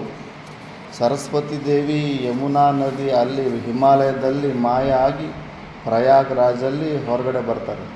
ಅಲ್ಲೊಂದು ಬಾವಿ ಇದೆ. ಆ ಬಾವಿಯಲ್ಲಿ ನೀರು ಕಾಣಿಸುತ್ತೆ. ಅದು ಮೇಲ್ಗಡೆ ಕೋಟೆ ಇರುತ್ತೆ. ಅಲ್ಲಿ ನೋಡಿದ್ರಾಗನ ಆ ನೀರು ಏನು ಮೂವ್ ಆಗ್ತಾಯಿಲ್ಲ, ಮೂಮೆಂಟ್ ಇಲ್ಲದೆ ಇದ್ದಂಗೆ ಕಾಣಿಸುತ್ತೆ. ಒಂದು ಸತಿ ಅಲ್ಲಿ ಮಿಲ್ಟ್ರಿಗೆ ಡಿಫೆನ್ಸ್ ಅವ್ರಿಗೆ ಆ ಕೋಟೆಯನ್ನು ಬಿಟ್ಕೊಟ್ಟಿದ್ದಾರೆ ಟ್ರೈನಿಂಗಿಗೆ. ಅದರಲ್ಲೊಬ್ಬ ಆಫೀಸರು ಪುರಾಣ ಇಷ್ಟು ಗಟ್ಟಿಯಾಗಿ ಹೇಳ್ತಾ ಇದೆ, ಸರಸ್ವತಿ ನದಿ ಇಲ್ಲಿ ಜಾಯಿನಕ್ಕೆ ಒಳಗಡೆಯಿಂದ ಸೇರಿಕೊಂಡಿದೆ ಅಂತ. ಆ ಬಾವಿಯಲ್ಲಿ ಒಂದು ಕೆಮಿಕಲ್ ಕಲ್ಲರ್ ಹಾಕ್ತಾನೆ. ನೋಡೋಣ ಮತ್ತು ಇಲ್ಲಿನ ನೀರು ಅಲ್ಲೇನಾದ್ರು ಸಂಗಮದಲ್ಲಿ ಹೋಗುತ್ತಾನೆ. ನೋಡಿದ್ರೆ ಸ್ವಲ್ಪ ಹೊತ್ತು ಆದಮೇಲೆ ಸ್ವಲ್ಪ ಗಂಟೆಗಳಾದಮೇಲೆ ಈ ಕಲ್ಲರ್ ಹೋಗಿ ಅಲ್ಲಿ ಎರಡು ನದಿಗಳ ಮಧ್ಯದಲ್ಲಿ ಈ ಕಲ್ಲರ್ ಕಾಣಿಸ್ಕೊತಾನೆ. ಆವಾಗ ಓಹೋ, ಇಲ್ಲ, ಪೂರ್ವಜರು ಹೇಳಿದ್ದೆಲ್ಲ ನಿಜಾನೇ, ಸರಸ್ವತಿ ನದಿ ಕೆಳಗಡೆ ಅಂಡರ್ಗ್ರೌಂಡಲ್ಲೇ ಬರ್ತಾ ಇದ್ದಾಳೆ, ಇದೇ ಸರಸ್ವತಿ ದೇವಿ ಅಂತ ಹಂಗೆ ಕನ್ಫರ್ಮ್ ಮಾಡಿದ್ದಾರೆ. ಆ ಥರ ಅರಿಂದಮನೆ, ಇಲ್ಲಿಯೇ ಸಿಂಧುವಿನ ಪರಮ ಪವಿತ್ರವಾದ ಪುಣ್ಯತೀರ್ಥವಿರುವುದು. ಹಿಂದೆ ಈ ಪವಿತ್ರ ಸ್ಥಳದಲ್ಲಿಯೇ ಲೋಪಾಮುದ್ರೆಯು ಅಗಸ್ತ್ಯನನ್ನು ತನ್ನ ಪತಿಯನ್ನಾಗಿ ವರಿಸಿದಳು. ಸೂರ್ಯನಿಗೆ ಸಮಾನವಾದ ತೇಜಸ್ಸಿನಿಂದ ಪ್ರಕಾಶಿಸುವ ಯುಧಿಷ್ಠಿರನೇ, ಈ ಪ್ರದೇಶದಲ್ಲಿಯೇ ಅತ್ಯಂತ ಪ್ರಕಾಶಮಾನವಾದ ಪ್ರಭಾಸ ತೀರ್ಥವಿರುವುದು. ಈ ತೀರ್ಥದಲ್ಲಿ ಸ್ನಾನ ಮಾಡುವುದರಿಂದ ಸಕಲ ಪಾಪಗಳು ಪರಿಹಾರವಾಗುವವು. ಉತ್ತಮೋತ್ತಮವಾದ ತೀರ್ಥವೆನಿಸಿರುವ ವಿಷ್ಣು ಪದವೆಂಬ ತೀರ್ಥವು ಇಲ್ಲಿಯೇ ಇರುವುದು. ವಿಪಾಶ ಎಂಬ ಹೆಸರಿನ ಪರಮ ಪಾವನೆಯಾದ ರಮ್ಯವಾದ ನದಿಯು ಈ ಕ್ಷೇತ್ರದಲ್ಲಿಯೇ ಇರುವುದು. ವಿಶ್ವಾಮಿತ್ರರ ಶಾಪಕ್ಕೆ ಬಲಿಯಾಗಿ ವಶಿಷ್ಠರ ಮಕ್ಕಳೆಲ್ಲರೂ ಹತರಾಗಲಾಗಿ ಪುತ್ರ ಮರಣದ ಮಹಾದುಃಖವನ್ನು ಸಹಿಸಲಾರದೆ ಬ್ರಹ್ಮರ್ಷಿಗಳಾದ ವಶಿಷ್ಠರು ತಮ್ಮ ಅಂಗಾಂಗಗಳನ್ನೆಲ್ಲ ಹಗ್ಗದಿಂದ ಬಿಗಿದುಕೊಂಡು ಹಸುವನ್ನು ನೀಗಿಕೊಳ್ಳುವ ಆಶಯದಿಂದ ಈ ನದಿಯಲ್ಲಿ ಬಿದ್ದು ಬಿಟ್ಟರು. ಆದರೆ ನದಿಯಲ್ಲಿ ಬಿದ್ದೊಡನೆಯೇ ಅವರ ಸ್ವಯಂಕೃತ ಬಂಧನಗಳೆಲ್ಲವೂ ಬಿಚ್ಚಿ ಹೋಗಿ ಅವರು ಪುನಃ ನದಿಯಿಂದ ಹೊರಗೆ ಬರಬೇಕಾಯಿತು. ಅಂದಿನಿಂದ ಈ ನದಿಗೆ ವಿಪಾಶ ಎಂದೇ ಹೆಸರಾಯಿತು. ಯುಧಿಷ್ಠಿರ, ನೀನು ಸಂದರ್ಶಿಸಬೇಕಾದ ಇನ್ನೂ ಅನೇಕ ಪವಿತ್ರ ಕ್ಷೇತ್ರಗಳಿವೆ.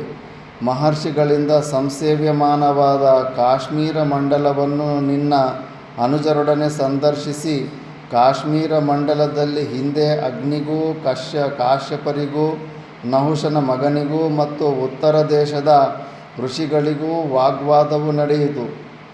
ಕಾಶ್ಮೀರ ಮಂಡಲವೇ ಮಾನಸ ಸರೋವರಕ್ಕೂ ಹೆಬ್ಬಾಗಿಲಾಗಿರುವುದು.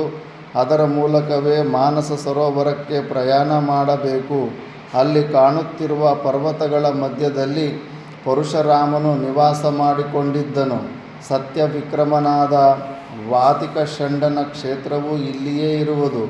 ಇದು ವಿದೇಹಕ್ಕೆ ಸೇರಿಕೊಂಡಂತೆಯೇ ಇದ್ದು ವಿದೇಹದ ಉತ್ತರ ದಿಕ್ಕಿನಲ್ಲಿರುವುದು. ಈ ದೇಶದಲ್ಲಿ ಅತ್ಯಾಶ್ಚರ್ಯಕರವಾದ ಒಂದು ಸಂಗತಿ ಇರುವುದು.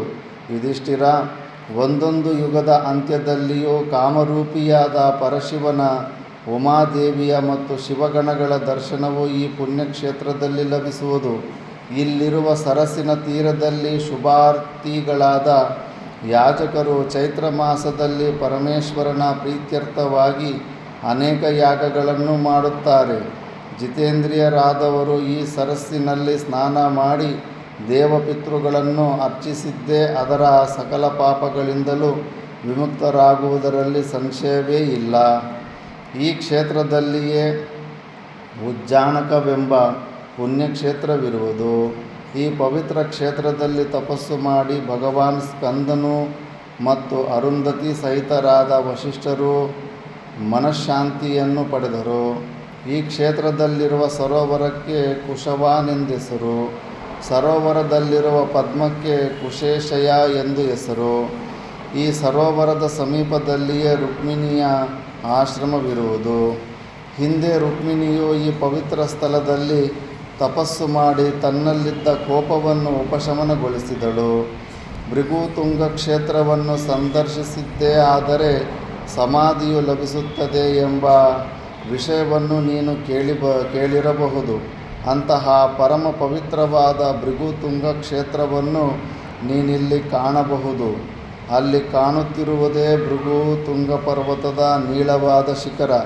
ಯುಧಿಷ್ಠಿರ, ಇದೇ ಕ್ಷೇತ್ರದಲ್ಲಿಯೇ ಶೀತಲವಾದ ಮತ್ತು ನಿರ್ಮಲವಾದ ನೀರಿನಿಂದ ಕೂಡಿರುವ ಪರಮ ಪವಿತ್ರವಾದ ವಿತಸ್ನಾ ನದಿ ಇರುವುದು. ಅದರಲ್ಲಿ ಸ್ನಾನ ಮಾಡುವುದರಿಂದ ಸಕಲ ಪಾಪಗಳು ಪರಿಹಾರವಾಗುವವು. ಆ ನದಿಯಲ್ಲಿ ಸ್ನಾನ ಮಾಡಲು ಅನೇಕ ಋಷಿ ಮಹರ್ಷಿಗಳು ಬರುತ್ತಲೇ ಇರುತ್ತಾರೆ. ಅತ್ತಲಾಗಿ ಯಮುನಾ ನದಿಯ ಎರಡು ಪಾರ್ಶ್ವಗಳಲ್ಲಿಯೂ ಜಲ, ಉಪಜಲ ಎಂಬ ಎರಡು ಪವಿತ್ರವಾದ ನದಿಗಳಿರುವವು. ಯುಧಿಷ್ಠಿರ, ಆ ನದಿಗಳ ತೀರದಲ್ಲಿ ಉಶೀನರನು ಯಾಗ ಮಾಡಿ ಇಂದ್ರನಿಗಿಂತಲೂ ಶ್ರೇಷ್ಠನಾದವನೆಂಬ ಕೀರ್ತಿಯನ್ನು ಪಡೆದನು. ಉಶೀನರನ ಸತ್ವವನ್ನು ಪರೀಕ್ಷಿಸಲೊಸುಗುವಾಗಿಯೇ ಮತ್ತು ಅವನಿಗೆ ವರ ಕೊಡುವ ಸಲುವಾಗಿಯೂ ಇಂದ್ರಾಗ್ನಿಗಳಿಬ್ಬರೂ ಉಶೀನರನ ಯಾಗಭೂಮಿಯ ಸಮೀಪಕ್ಕೆ ಬಂದರು. ಇಂದ್ರನು ಗಿಡಗ ಹಕ್ಕಿಯ ರೂಪವನ್ನು, ಅಗ್ನಿಯು ಪಾರಿವಾಳ ಹಕ್ಕಿಯ ರೂಪವನ್ನು ಧರಿಸಿದ್ದರು. ಪಾರಿವಾಳವು ಗಿಡಕ್ಕೆ ಭಯಗೊಂಡಂತೆ ಓಡಿ ಬಂದು ಯಜ್ಞಮಂಟಪದಲ್ಲಿದ್ದ ಮಹಾತ್ಮನಾದ ಉಶೀನರನ ತೊಡೆಯಲ್ಲಿ ಅಡಗಿಕೊಂಡಿತು. ಧರ್ಮಜ, ಪಾರಿವಾಳವನ್ನು ಹಿಂಬಾಲಿಸಿ ಬಂದ ಗಿಡಗ ಅಂದರೆ ಗದ್ದ, ರಾಜನಿಗೆ ಸ್ವಲ್ಪ ದೂರದಲ್ಲಿ ನಿಂತು ಹೇಳಿತು, ಮಹಾರಾಜ, ಪ್ರಪಂಚದಲ್ಲಿರುವ ರಾಜರೆಲ್ಲರೂ ನಿನ್ನೊಬ್ಬನನ್ನೇ ಅತ್ಯಂತ ಧರ್ಮಿಷ್ಠನಾದ ರಾಜನೆಂದು ಹೇಳುತ್ತಾರೆ. ಆದುದರಿಂದ ಸರ್ವಧರ್ಮಕ್ಕೂ ವಿರುದ್ಧವಾದ ಕರ್ಮವನ್ನು ಮಾಡಲು ಈಗ ನೀನೇಕೆ ಯತ್ನಿಸುತ್ತಿರುವೆ? ನಾನು ಬಹಳವಾಗಿ ಹಸಿದಿರುವೆನು. ಪಾರಿವಾಳಗಳು ನನ್ನ ಆಹಾರವೆಂದು ಬ್ರಹ್ಮನಿಂದಲೇ ನಿಶ್ಚಿತವಾಗಿದೆ. ನಾವು ಪುರಾತನ ಕಾಲದಿಂದಲೂ ಪಾರಿವಾಳ ಹಕ್ಕಿಗಳನ್ನೇ ತಿಂದು ಜೀವಿಸುತ್ತಿದ್ದೇವೆ. ನಾನು ನನ್ನ ಆಹಾರಕ್ಕೆಂದು ಅಟ್ಟಿಸಿಕೊಂಡು ಬಂದ ಪಾರಿವಾಳವನ್ನು ಆಶ್ರಿತ ರಕ್ಷಣೆ ಎಂಬ ಧರ್ಮದ ಸೋಗು ಹಾಕಿ ನಿನ್ನ ವಶದಲ್ಲಿಟ್ಟುಕೊಂಡಿರುವೆ. ಹೀಗೆ ಮಾಡಿದುದರಿಂದ ನನ್ನ ಆಹಾರವನ್ನು ಕಸಿದುಕೊಂಡು ಅಧರ್ಮಾಚರಣೆಯನ್ನು ಮಾಡುತ್ತಿರುವೆ ಎಂಬುದರ ಅರಿವು ನಿನಗುಂಟಾಗಿರುವುದಿಲ್ಲ. ಆಶ್ರಿತರನ್ನು ರಕ್ಷಣೆ ಮಾಡುವುದು ಪರಧರ್ಮವೆಂದು ಭಾವಿಸಿರುವೆ. ಆದರೆ ಪ್ರಸಕ್ತ ಸಂದರ್ಭದಲ್ಲಿ ನನ್ನ ಆಹಾರವನ್ನು ಬಿಚ್ಚಿಟ್ಟು ಅಧರ್ಮ ಕಾರ್ಯವನ್ನೇ ಮಾಡುತ್ತಿರುವೆ. ಮಹಾರಾಜ, ಗಿಡಗದ ಮಾತಿಗೆ ಉತ್ತರವಾಗಿ ಉಶೀನರನು ಹೇಳಿದನು, ಪಕ್ಷಿ ಶ್ರೇಷ್ಠನೇ, ನಿನ್ನ ಬೆನ್ನಟ್ಟುವಿಕೆಯಿಂದ ಭಯಪಟ್ಟ ಪಕ್ಷಿಯು ನಿನ್ನಿಂದ ಬಿಡುಗಡೆ ಹೊಂದಲು ಅಥವಾ ಪ್ರಾಣ ಉಳಿಸಿಕೊಳ್ಳಲು ಓಡಿ ಬಂದು ನನ್ನ ತೊಡೆಯ ಮೇಲೆ ಬಿದ್ದು ಪ್ರಾಣಭಿಕ್ಷೆಯನ್ನು ಬೇಡಿತು. ಪ್ರಾಣಾಪಾಯದ ಸಂದರ್ಭದಲ್ಲಿ ರಕ್ಷಣೆಯನ್ನು ಕೇಳಿದ ಈ ಪಕ್ಷಿಗೆ ರಕ್ಷಣೆಯಿತ್ತ ನನ್ನ ಈ ಕಾರ್ಯವನ್ನು ನೀನು ಪರಮಧಾರ್ಮಿಕವೆಂದೇಕೆ ಭಾವಿಸುವುದಿಲ್ಲ? ನಿನಗೀ ಪಕ್ಷಿಯನ್ನು ಬಿಟ್ಟುಕೊಡದ ಮಾತ್ರಕ್ಕೆ ನಾನು ಅಧರ್ಮವನ್ನೆಸಗಿದಂತಾಗುವುದೇ? ಈ ಪಕ್ಷಿಯಾದರೋ ಭಯದಿಂದ ನಡುಗುತ್ತಿದೆ. ಉದ್ವೇಗಗೊಂಡು ಪ್ರಾಣ ಉಳಿಸುವಂತೆ ನನ್ನನ್ನು ಬೇಡಿಕೊಳ್ಳುತ್ತಿದೆ. ಇಂತಹ ಸಂದರ್ಭದಲ್ಲಿ ಈ ಪಕ್ಷಿಯನ್ನು ನಿನ್ನ ಆಹಾರದ ಸಲುವಾಗಿ ಬಿಟ್ಟುಕೊಡುವುದು ನಿಶ್ಚಯವಾಗಿಯೂ ಗರ್ಹನೀಯವಾದದ್ದು. ಬ್ರಾಹ್ಮಣನನ್ನು ವಧೆ ಮಾಡಿದವನಿಗೆ, ಲೋಕಮಾತೆಯಾದ ಹಸುವನ್ನು ಕೊಂದವನಿಗೆ ಮತ್ತು ಶರಣಾಗತನಾದವನನ್ನು ತ್ಯಜಿಸಿದವನಿಗೆ ಬರುವ ಪಾಪವು ಸಮಾನ ರೂಪವಾದದ್ದು. ಬ್ರಹ್ಮಹತ್ಯೆಯಿಂದ ಅಥವಾ ಗೋಹತ್ಯೆಯಿಂದ ಉಂಟಾಗಬಹುದಾದ ಮಹಾಪಾತಕವು ಶರಣಾಗತನಾದವನನ್ನು ಪರಿತ್ಯಜಿಸುವುದರಿಂದಲೂ ಉಂಟಾಗುತ್ತದೆ.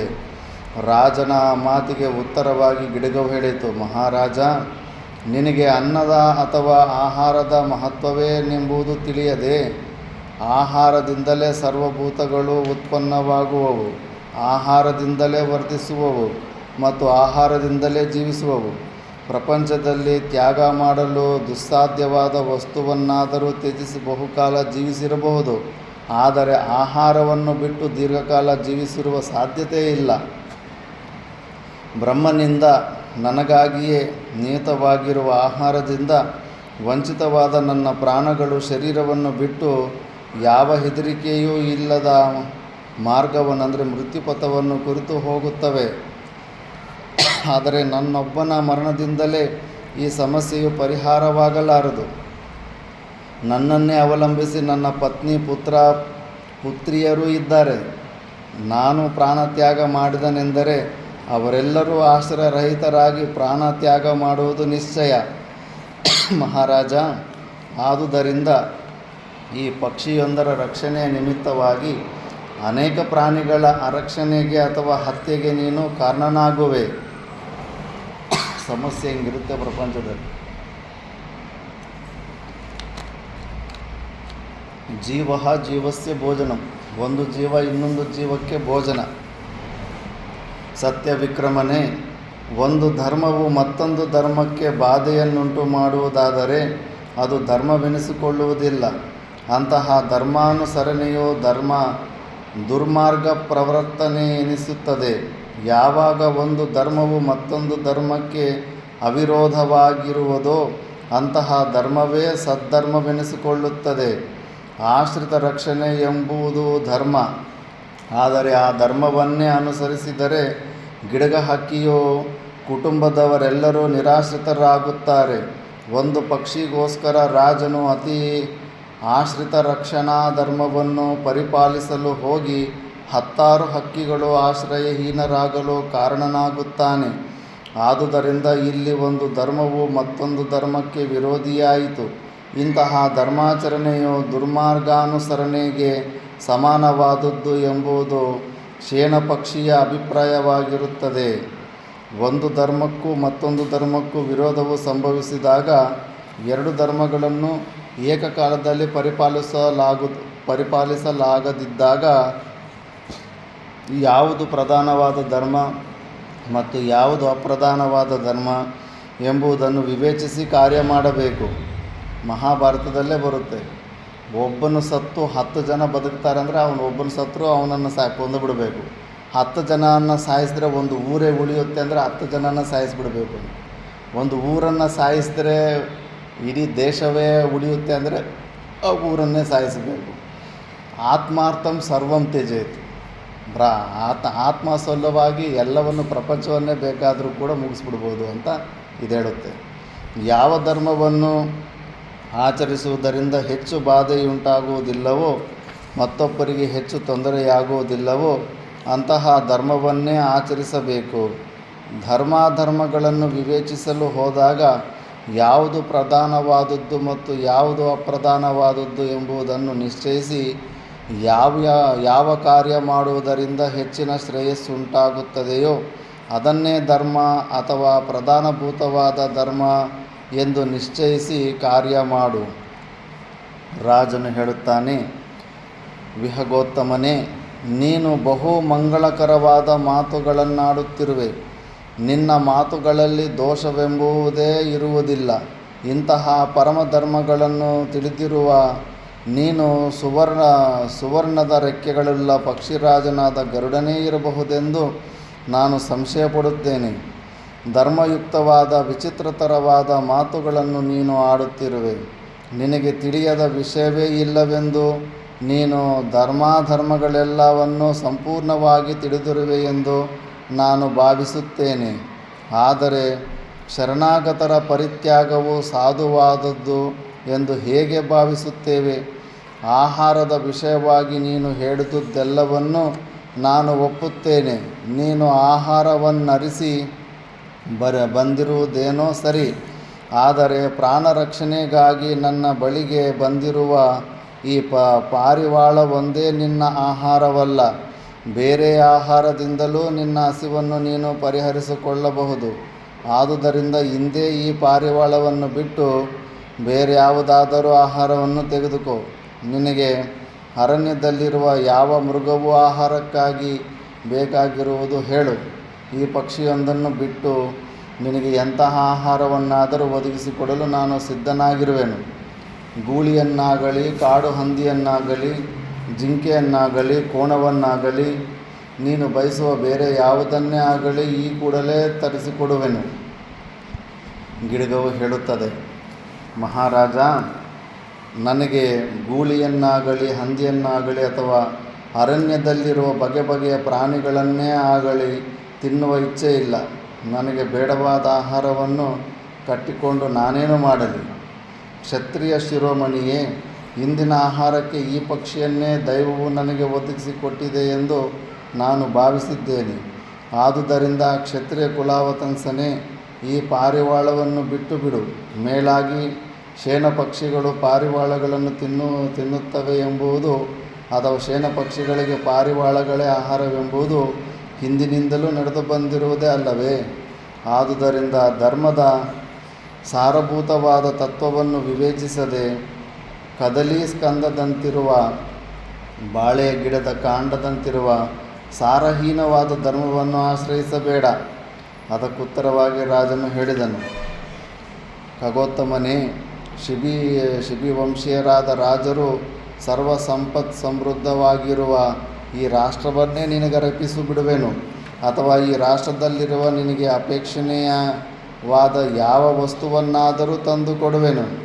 ನಿನಗೆ ಕೊಡದಿರುವ ಅಥವಾ ಕೊಡಲಾಗದ ಒಂದೇ ಒಂದು ವಸ್ತುವೆಂದರೆ ನನ್ನನ್ನೇ ಆಶ್ರಯಿಸಿ ಬಂದಿರುವ ಈ ಪಕ್ಷಿಯೊಂದು ಮಾತ್ರ.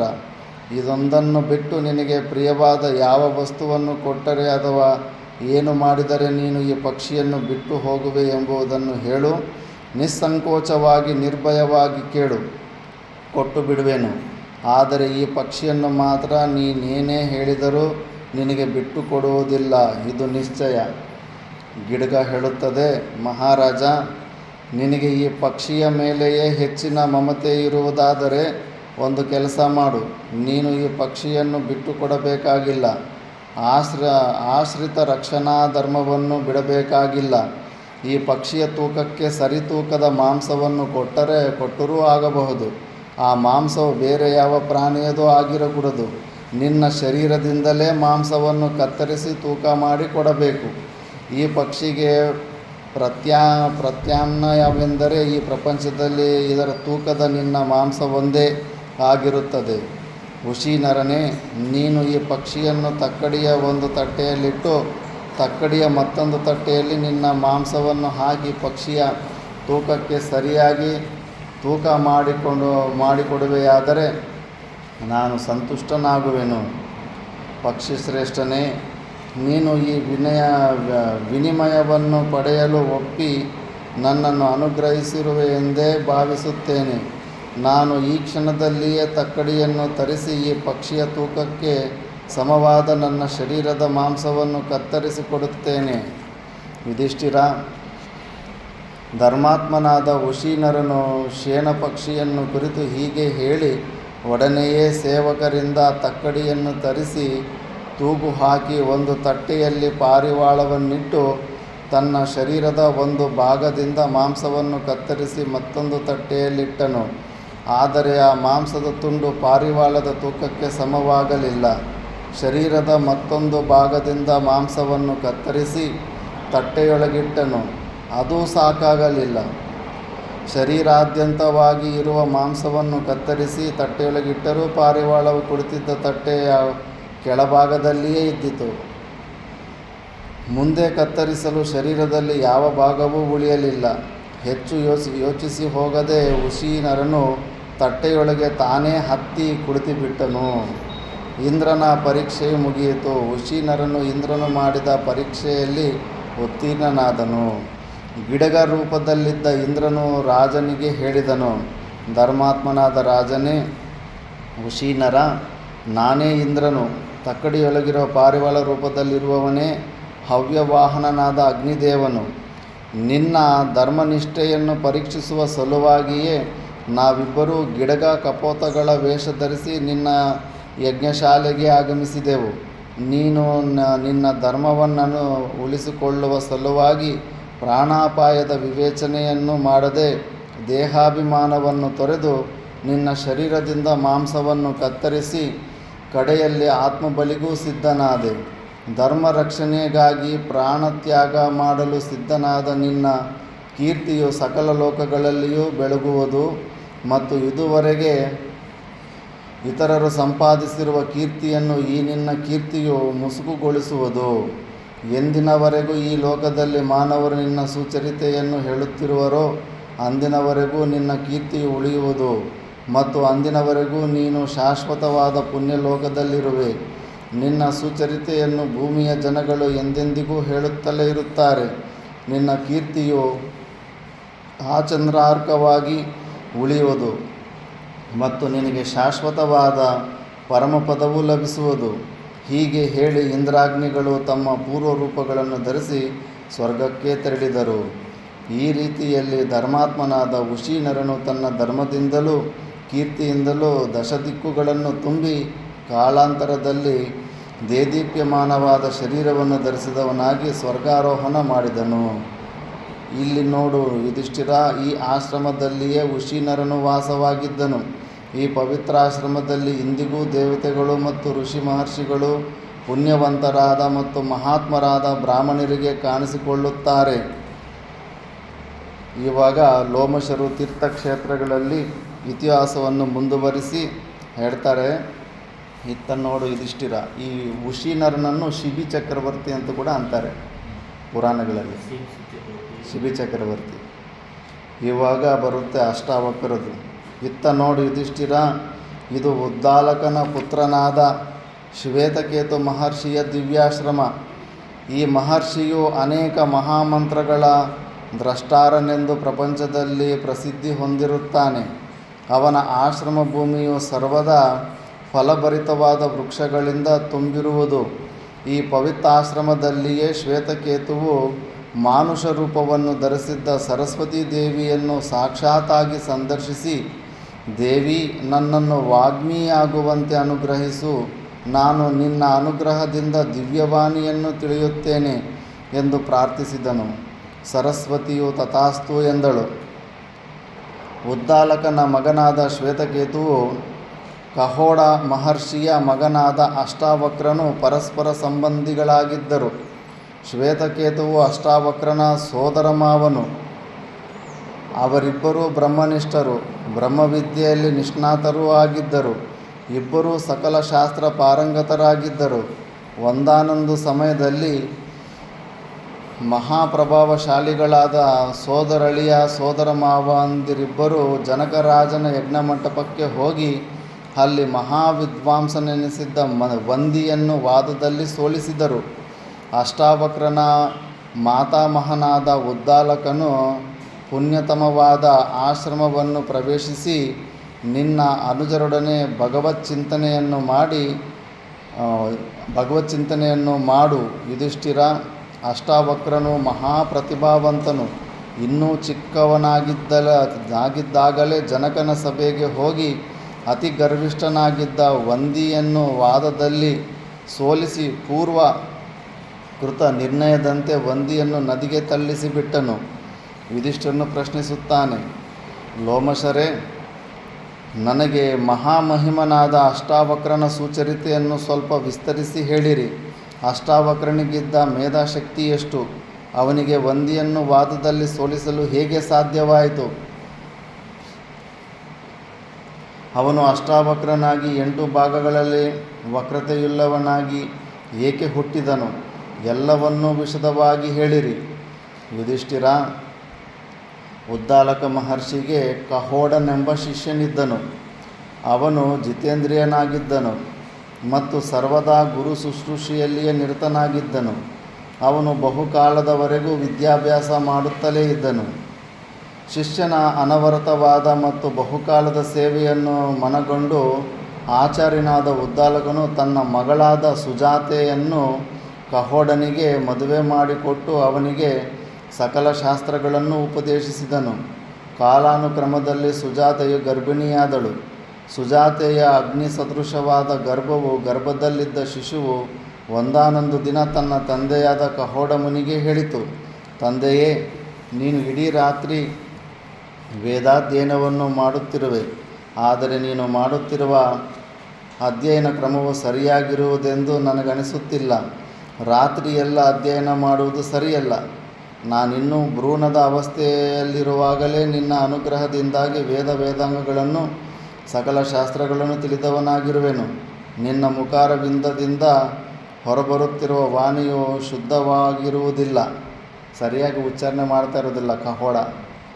ಅದಕ್ಕೆ ಹೊಟ್ಟೆ ಒಳಗಡೆಯಿಂದನೇ ಆ ತಪ್ಪು ಕಂಡಿಟ್ಟಿರ್ತಾನೆ. ಅನೇಕ ಶಿಷ್ಯರು ಮಧ್ಯದಲ್ಲಿ ಕುಳಿತಿದ್ದ ಕಹೋಡನನ್ನು ಗರ್ಭದಲ್ಲಿದ್ದ ಶಿಶುವ ಮೇಲೆ ಹೇಳಿದ ರೀತಿಯಲ್ಲಿ ನಿಂದಿಸಲಾಗಿ ಕಹೋಡನಿಗೆ ಕೋಪ ಬಂದು ಅವನು ತಾಯಿಯ ಹೊಟ್ಟೆಯಲ್ಲಿದ್ದ ಶಿಶುವನ್ನು ಶಪಿಸಿದನು. ಈಗೋ ಪ್ರಾಬ್ಲಮ್. ಯಾರು ಅವರು ತಪ್ಪನ್ನು ತಿಳ್ಕೊಂಡು ತಿದ್ದುಕೊಳ್ಳೋದಕ್ಕಾಗೋದಿಲ್ಲ, ಅಟ್ಯಾಕ್ ಮಾಡಿಬಿಡ್ತಾರೆ. ಅದಕ್ಕೆ ಇನ್ನೊಬ್ಬರು ತಪ್ಪು ಎತ್ತಿ ತೋರಿಸೋದು ತುಂಬ ಡೇಂಜರ್. ನೀನಿನ್ನೂ ಹೊಟ್ಟೆಯಲ್ಲಿರುವಾಗಲೇ ಇತರರ ದೋಷವನ್ನೆತ್ತಿ ಹೇಳಿದೆಯಾದುದರಿಂದ ನಿನ್ನ ದೇಹವು 8 ಕಡೆಗಳಲ್ಲಿ ವಕ್ರತೆಯನ್ನು ಹೊಂದಲಿ ಅಂತ ಶಾಪ ಇಟ್ಬಿಡ್ತಾನೆ ಮಗನಿಗೆ. ಕಹೋಡನಿತ್ತ ಶಾಪದಂತೆಯೇ ಜನಿಸಿದ ಶಿಶುವಿನ ದೇಹದ 8 ಕಡೆಗಳಲ್ಲಿ ವಕ್ರತೆ ಇದ್ದಿತು. ಆದುದರಿಂದ ಆ ಶಿಶುವಿಗೆ ಅಷ್ಟಾವಕ್ರನೆಂದೇ ನಾಮಕರಣವಾಯಿತು. ಯುಧಿಷ್ಠಿರ, ನಾನು ಹಿಂದೆಯೇ ಹೇಳಿದಂತೆ ಉದ್ದಾಲಕನಿಗೆ ಶ್ವೇತಕೇತುವೆಂಬ ಮಗನಿದ್ದನು. ಸೋದರ ಮಾವನಾದ ಶ್ವೇತಕೇತುವು ಅಷ್ಟಾವಕ್ರನ ಸಮವಯಸ್ಕನಾಗಿದ್ದನು. ಲೇಟಾಗಿ ಹುಟ್ಟಿರ್ತಾನೆ. ಫಸ್ಟು ಉದ್ದಾಲಕನಿಗೆ ಸುಜಾತ ಎಂಬ ಮಗಳು ಹುಟ್ಟುಬಿಟ್ಟಿರ್ತಾಳೆ. ಆ ಮಗಳನ್ನು ಇನ್ನು ಕಹೋಡನಿಗೆ ಮದುವೆ ಮಾಡಿಬಿಟ್ಟು ಅಷ್ಟಾವಕ್ರನ ಹುಟ್ಟಿರ್ತಾನೆ. ಆ ಸಮಯದಲ್ಲಿ ಉದ್ದಾಲಕನಿಗೆ ಇನ್ನೊಂದು ಗಂಡು ಮಗು ಆಗಿರ್ತಾನೆ, ಲೇಟಾಗಿ ಹುಟ್ಟಿರ್ತಾನೆ. ಅದಕ್ಕೆ ಸಮವಯಸ್ಕರಾಗಿರ್ತಾರೆ. ವರ್ಷೆಯಲ್ಲಿ ನೋಡಿದ್ರೆ ಶ್ವೇತಕೇತು ದೊಡ್ಡವನು, ಮಾವ. ಇವನು ಅಷ್ಟಾವಕ್ರ ಹಳೆಯ. ಅಷ್ಟಾವಕ್ರನು ಹುಟ್ಟುವ ಮೊದಲು ನಡೆದ ಒಂದು ದಾರುಣ ವೃತ್ತಾಂತವನ್ನು ಹೇಳುವನು ಕೇಳು. ಅಷ್ಟಾವಕ್ರನಿನ್ನೂ ಹುಟ್ಟಿರಲಿಲ್ಲ. ಸುಜಾತೆಯು ಸುಮಾರು 9 ತಿಂಗಳ ಗರ್ಭಿಣಿಯಾಗಿದ್ದಳು. ಕಹೋಡನು ಅನವರತವೋ ಅಧ್ಯಯನವೋ ಅಧ್ಯಾಪನಗಳಲ್ಲಿಯೇ ಇದ್ದು ಬಿಟ್ಟನೇ ಹೊರತು ಐಶ್ವರ್ಯ ಸಂಪಾದನೆಗಾಗಿ ಯತ್ನವನ್ನೇ ಮಾಡಲಿಲ್ಲ. ಸುಜಾತೆಯು ಒಂದು ದಿನ ಗಂಡನನ್ನು ಏಕಾಂತದಲ್ಲಿ ಕರೆದು ಹೇಳಿದಳು, ಪತಿದೇವ, ನನಗೆ 10ನೆಯ ಮಾಸವು ಸಮೀಪಿಸುತ್ತಿದೆ. ಶಿಶುವು ಹುಟ್ಟಿದ ನಂತರ ಜಾತಕರ್ಮ ನಾಮಕರಣಾದಿಗಳು ಯಥಾವಿಧಿಯಾಗಿ ನಡೆಯಬೇಕು. ಅದಕ್ಕೆ ಸ್ವಲ್ಪವಾದರೂ ಐಶ್ವರ್ಯವಿರಬೇಡವೇ? ಆದರೂ ದ್ರವ್ಯವೇ ಇಲ್ಲದೆ ನಾನು ಹೇಗೆ ತಾನೇ ಸುಧಾರಿಸಲಿ? ಋಷಿ ಮಹರ್ಷಿಗಳಿಗೆ ಐಶ್ವರ್ಯವು ರಾಜನಿಂದ ತಾನೇ ಸಿಕ್ಕಬೇಕು. ಸುಜಾತೆಯ ಮಾತಿನಂತೆ ದ್ರವ್ಯ ಸಂಪಾದನೆಗಾಗಿ ಕಹೋಡನು ಜನಕರಾಜನ ಆಸ್ಥಾನಕ್ಕೆ ತೆರಳಿದನು. ಜನಕನ ಆಸ್ಥಾನದಲ್ಲಿ ಕಹೋಡನು ವಂದಿ ಎಂಬ ಮಹಾಪಂಡಿತನೊಡನೆ ವಾದದಲ್ಲಿ ತೊಡಗಬೇಕಾಯಿತು. ವಂದಿಯು ತರ್ಕಶಾಸ್ತ್ರದಲ್ಲಿ ಮಹಾಪ್ರವೀಣನಾಗಿದ್ದನು. ಕಹೋಡನಿಗೆ ಸ್ವಾಭಾವಿಕವಾಗಿಯೇ ವಾಕ್ಕಿನಲ್ಲಿ ದೋಷವಿದ್ದುದರಿಂದ ವಂದಿಯನ್ನು ಗೆಲ್ಲಲಾಗಲಿಲ್ಲ. ವಂದಿಯು ವಾದದಲ್ಲಿ ಸೋತು ಹೋದ ಕಹೋಡನ ಕೈಕಾಲುಗಳನ್ನು ಕಟ್ಟಿಸಿ ನದಿಗೆ ತಳ್ಳಿಸಿಬಿಟ್ಟನು. ಪಂದ್ಯ ಹಂಗೆ ಇರುತ್ತೆ. ಯಾರು ಸೋತೋಗ್ಬಿಡ್ತಾರೋ ಅವ್ರನ್ನ ಕೈಕಾಲು ಕಟ್ಟಿಬಿಟ್ಟು ನದಿಗೆ ಬಿಸಾಕ್ಬಿಡೋದು. ఏమి నారాయణ చైతన్య ప్రశ్నలు అడిగితే ఉత్తరాలు చెప్పుకుంటా పోతే చేతులు కాలు కట్టేసి నదిలోకి వేసేసుడే. ఆ కాలంలో పుట్టలేదు, నువ్వు బచావ్ అయిపోయినావు. లేకపోతే కష్టపడ్డే అప్పట్లో. ತನ್ನ ಅಳಿಯನು ವಂದಿಯೊಡನೆ ವಾದದಲ್ಲಿ ಸೋತು ಹೋದ ವಿಷಯವು ಮತ್ತು ತತ್ಪರಿಣಾಮವಾಗಿ ಅವನನ್ನು ನದಿಗೆ ತಳ್ಳಿಸಿದ ವಿಷಯವು ಉದ್ದಾಲಕನಿಗೆ ತಿಳಿಯಿತು. ಬಹು ದುಃಖಿತನಾದ ಉದ್ದಾಲಕನು ಮಗಳನ್ನು ಕರೆದು ವಿಷಯವನ್ನು ಹೇಳಿ, ಈ ವಿಷಯವನ್ನು ಮುಂದೆ ಹುಟ್ಟುವ ಶಿಶುವಿನಿಂದ ರಹಸ್ಯವಾಗಿಡಬೇಕೆಂದು ಅವನಿಗೆ ಈ ವಿಷಯವನ್ನು ಸರ್ವಥಾ ತಿಳಿಸಿಕೊಡದೆಂದು ಹೇಳಿದನು. ತಂದೆಯ మాతినంತೆ సుజాతయు ఆ విషయವನ್ನು బహిరంగపడిసలిಲ್ಲ. ఇట్లా చిన్న పిల్లలకి చిన్న వయసులోనే తండ్రి లేకపోతే ఇమీడియట్గా చెప్పరు నీకు తండ్రి లేరు అని. వాడు వాళ్ళ తాతనే నాన్న అనుకుంటా ఉంటాడు. ఇక్కడ అష్టావక్రుడు వాళ్ళ తాత ఉద్దాలకనే నాన్న అనుకున్నాడు. అక్కడ శుకుడు వశిష్ఠ మహర్షుల్నే మా నాన్న అని అనుకుంటా ఉంటాడు. శుకుడు కాదు, శక్తి కాదు, శక్తి కొడుకు పేరు ఇంకోటి పరాశరుడు మనుముడు, కానీ వశిష్ఠుని నాన్న అంటూ ఉంటాడు. ಆದುದರಿಂದಲೇ ಅಷ್ಟಾವಕ್ರನು ಹುಟ್ಟಿದ ಅನೇಕ ವರ್ಷಗಳವರೆಗೆ ಆ ವಿಷಯವು ಅವನಿಗೆ ತಿಳಿದೇ ಇರಲಿಲ್ಲ. ಹುಟ್ಟಿದ ಶಿಶುವಿಗೆ ಉದ್ದಾಲಕನೇ ಜಾತಕರ್ಮ ನಾಮಕರಣಾದಿಗಳನ್ನು ಮಾಡಿದುದರಿಂದ ಅಷ್ಟಾವಕ್ರನು ಉದ್ದಾಲಕನನ್ನೇ ತನ್ನ ತಂದೆಯೆಂದು, ಶ್ವೇತಕೇತುವನ್ನೇ ತನ್ನ ಸಹೋದರನೆಂದು ತಿಳಿದು ಬಿಟ್ಟನು. ಅಷ್ಟಾವಕ್ರನಿಗೆ 12 ವರ್ಷಗಳು ತುಂಬಿದವು. ಎಂದಿನಂತೆ ಅಷ್ಟಾವಕ್ರನು ಉದ್ದಾಲಕನ ತೊಡೆಯ ಮೇಲೆ ಕುಳಿತು ಮಾತಾಮಹನೊಡನೆ ಶಾಸ್ತ್ರಾರ್ಥಗಳನ್ನು ತರ್ಕಿಸುತ್ತಿದ್ದನು. ಅನುದಿನವೂ ಹೀಗೆಯೇ ನಡೆಯುತ್ತಿದ್ದರೂ ಕಾಲಕರ್ಮ ಸಂಯೋಗವೋ ಎಂಬಂತೆ ಅಂದು ಅಷ್ಟಾವಕ್ರನು ತನ್ನ ತಂದೆಯ ತೊಡೆಯ ಮೇಲೆ ಕುಳಿತಿದ್ದ ಶ್ವೇತಕೇತುವಿಗೆ ಸಹ್ಯವಾಗಲಿಲ್ಲ. ಮಕ್ಕಳಿಗಿರುತ್ತೆ ಹಸಿಯ ಬುದ್ಧಿ. ಶ್ವೇತಕೇತುವು ಒಡನೆಯೇ ಅಷ್ಟಾವಕ್ರನ ತೋಳನ್ನು ಹಿಡಿದು ಎಳೆದನು. ಅಷ್ಟಾವಕ್ರನು ಅಲ್ಲತೊಡಗಿದನು. ಆದರೂ ಬಿಡದೆ ಅವನನ್ನು ಉದ್ದಾಲಕನ ತೊಡೆಯಿಂದ ಕೆಳಕ್ಕೆ ತಳ್ಳಿ ತಾನು ತನ್ನ ತಂದೆಯ ತೊಡೆಯ ಮೇಲೆ ಕುಳಿತು ಅಷ್ಟಾವಕ್ರನನ್ನು ಕುರಿತು ಹೇಳತೊಡಗಿದನು. ಅಷ್ಟಾವಕ್ರ, ಈ ತೊಡೆಯು ನಿನ್ನ ತಂದೆಯ ತೊಡೆಯಲ್ಲ, ನನ್ನ ತಂದೆಯ ತೊಡೆ. ನನ್ನ ತಂದೆಯ ತೊಡೆಯ ಮೇಲೆ ನಾನು ಕುಳಿತುಕೊಳ್ಳಬೇಕು. 12 ವರ್ಷಗಳು ಕಳೆದಿದ್ದರೂ ಅಷ್ಟಾವಕ್ರನಿಗೆ ಉದ್ದಾಲಕನು ತನ್ನ ತಂದೆಯಲ್ಲವೆಂಬ ವಿಷಯವೇ ತಿಳಿಯದಾಗಿತ್ತು. ತನ್ನಣ್ಣನೆಂದೇ ಅದುವರೆಗೂ ಭಾವಿಸಿದ್ದ ಶ್ವೇತಕೇತುವಿನ ಆ ಮಾತನ್ನು ಕೇಳಿ ಅಷ್ಟಾವಕ್ರನ ಹೃದಯವು ದಾರುಣವಾಗಿ ಯಾತನೆಯನ್ನನುಭವಿಸಿತು. ಒಡನೆಯೇ ಅಷ್ಟಾವಕ್ರನು ಮನೆಗೆ ಹೋಗಿ ನನ್ನ ತಂದೆ ಎಲ್ಲಮ್ಮ ಎಂದು ತಾಯಿಯನ್ನು ಕೇಳಿದನು. ಮಗನ ಆ ಪ್ರಶ್ನೆಗೆ ಕೇಳಿದೊಡನೆಯೇ ಸುಜಾತೆಯು ಉದ್ವಿಗ್ನಳಾದಳು. ಒಂದೆಡೆಯಲ್ಲಿ ದುಃಖವು, ಮತ್ತೊಂದೆಡೆಯಲ್ಲಿ ಮಗನೆಲ್ಲಿ ಶಪಿಸಿಬಿಡುವನೋ ಎಂಬ ಭಯವೂ ಉಂಟಾಯಿತು. ಮಗನೊಡನೆ ಎಲ್ಲ ವಿಷಯಗಳನ್ನು ಯಥಾವತ್ತಾಗಿ ಹೇಳಿಬಿಟ್ಟಳು.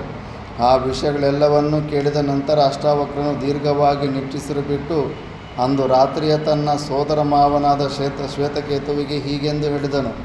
ಮಾತುಲ, ಜನಕರಾಜನ ಯಜ್ಞವು ಅತ್ಯಾಶ್ಚರ್ಯಕರವಾದ ಸಂಗತಿಗಳಿಂದ ಕೂಡಿರುವುದೆಂದು ಕೇಳಿದ್ದೇನೆ. ಅವೆಲ್ಲವನ್ನೂ ನೋಡಬೇಕೆಂದು ನನ್ನ ಇಚ್ಛೆಯಾಗಿದೆ. ಇಬ್ಬರೂ ನಾಳೆಯೇ ಪ್ರಯಾಣ ಮಾಡೋಣ. ಬ್ರಾಹ್ಮಣರು ಪರಸ್ಪರವಾಗಿ ಶಾಸ್ತ್ರಗಳ ಮೇಲೆ ನಡೆಸುವ ವಾಗ್ವಾದಗಳ ಸರಣಿಯನ್ನು ಕೇಳೋಣ. ಪುಷ್ಕಳವಾದ ಮೃಷ್ಟಾನ್ನ ಭೋಜನ ಸಮಾರಂಭದಲ್ಲಿ ಭಾಗವಹಿಸೋಣ. ವಿದ್ವಾಂಸರ ವಾದ ವಿವಾದಗಳನ್ನು ಕೇಳುವುದರಿಂದ ನಮ್ಮ ಜ್ಞಾನವೂ ಹೆಚ್ಚುತ್ತದೆ. ಅಲ್ಲಿ ಮಾಡುವ ವೇದಘೋಷಗಳ ಶ್ರವಣವೂ ಕರ್ಣಾನಂದಕರವಾಗುವುದಲ್ಲದೆ ಉದಾತ್ತಾನುದಾತ್ತ ಸ್ವರಿತ ಸ್ವರಗಳೊಡನೆ ಹೇಳುವ ವೇದಘೋಷವನ್ನು ಕೇಳುವುದರಿಂದ ನಿಮಗೆ ಶ್ರೇಯಸ್ಸು ಉಂಟಾಗುತ್ತದೆ. ವೇದವನ್ನು ಕೇಳಿದ್ರೆ ಕೂಡ ತುಂಬ ಒಳ್ಳೆಯದಾಗುತ್ತೆ. ಅಷ್ಟಾವಕ್ರನ ಮಾತಿಗೆ ಶ್ವೇತಕೇತುವು ಒಪ್ಪಿದನು. ಮರುದಿನವೇ ಜನಕನ ರಾಜಧಾನಿಗೆ ಸೋದರ ಮಾವ ಸೋದರಳಿಯಂದಿರು ಪ್ರಯಾಣ ಮಾಡಿದರು. ಅತ್ಯಂತ ಶೋಭಾಯಮಾನವಾಗಿದ್ದ ಸಕಲ ಸಾಮಗ್ರಿಗಳಿಂದಲೂ ಸಮೃದ್ಧವಾಗಿದ್ದ ಜನಕರಾಜನ ಯಜ್ಞಶಾಲೆಯ ಕಡೆಗೆ ಹೋಗುತ್ತಿದ್ದರು. ಮಹಾದ್ವಾರವನ್ನು ಪ್ರವೇಶಿಸುತ್ತಿದ್ದಾಗಲೇ ರಾಜನು ಆ ಮಹಾದ್ವಾರದ ಮೂಲಕವಾಗಿ ಯಜ್ಞಶಾಲೆಗೆ ಹೋಗುತ್ತಿದ್ದನು. ರಾಜನಿಗೆ ದಾರಿ ಬಿಡುವಂತೆ ಸೇವಕರಿಂದ ನಿರ್ದೇಶಿತನಾದ ಅಷ್ಟಾವಕ್ರನು ಜನಕರಾಜನೊಡನೆ ಹೇಳತೊಡಗಿದನು.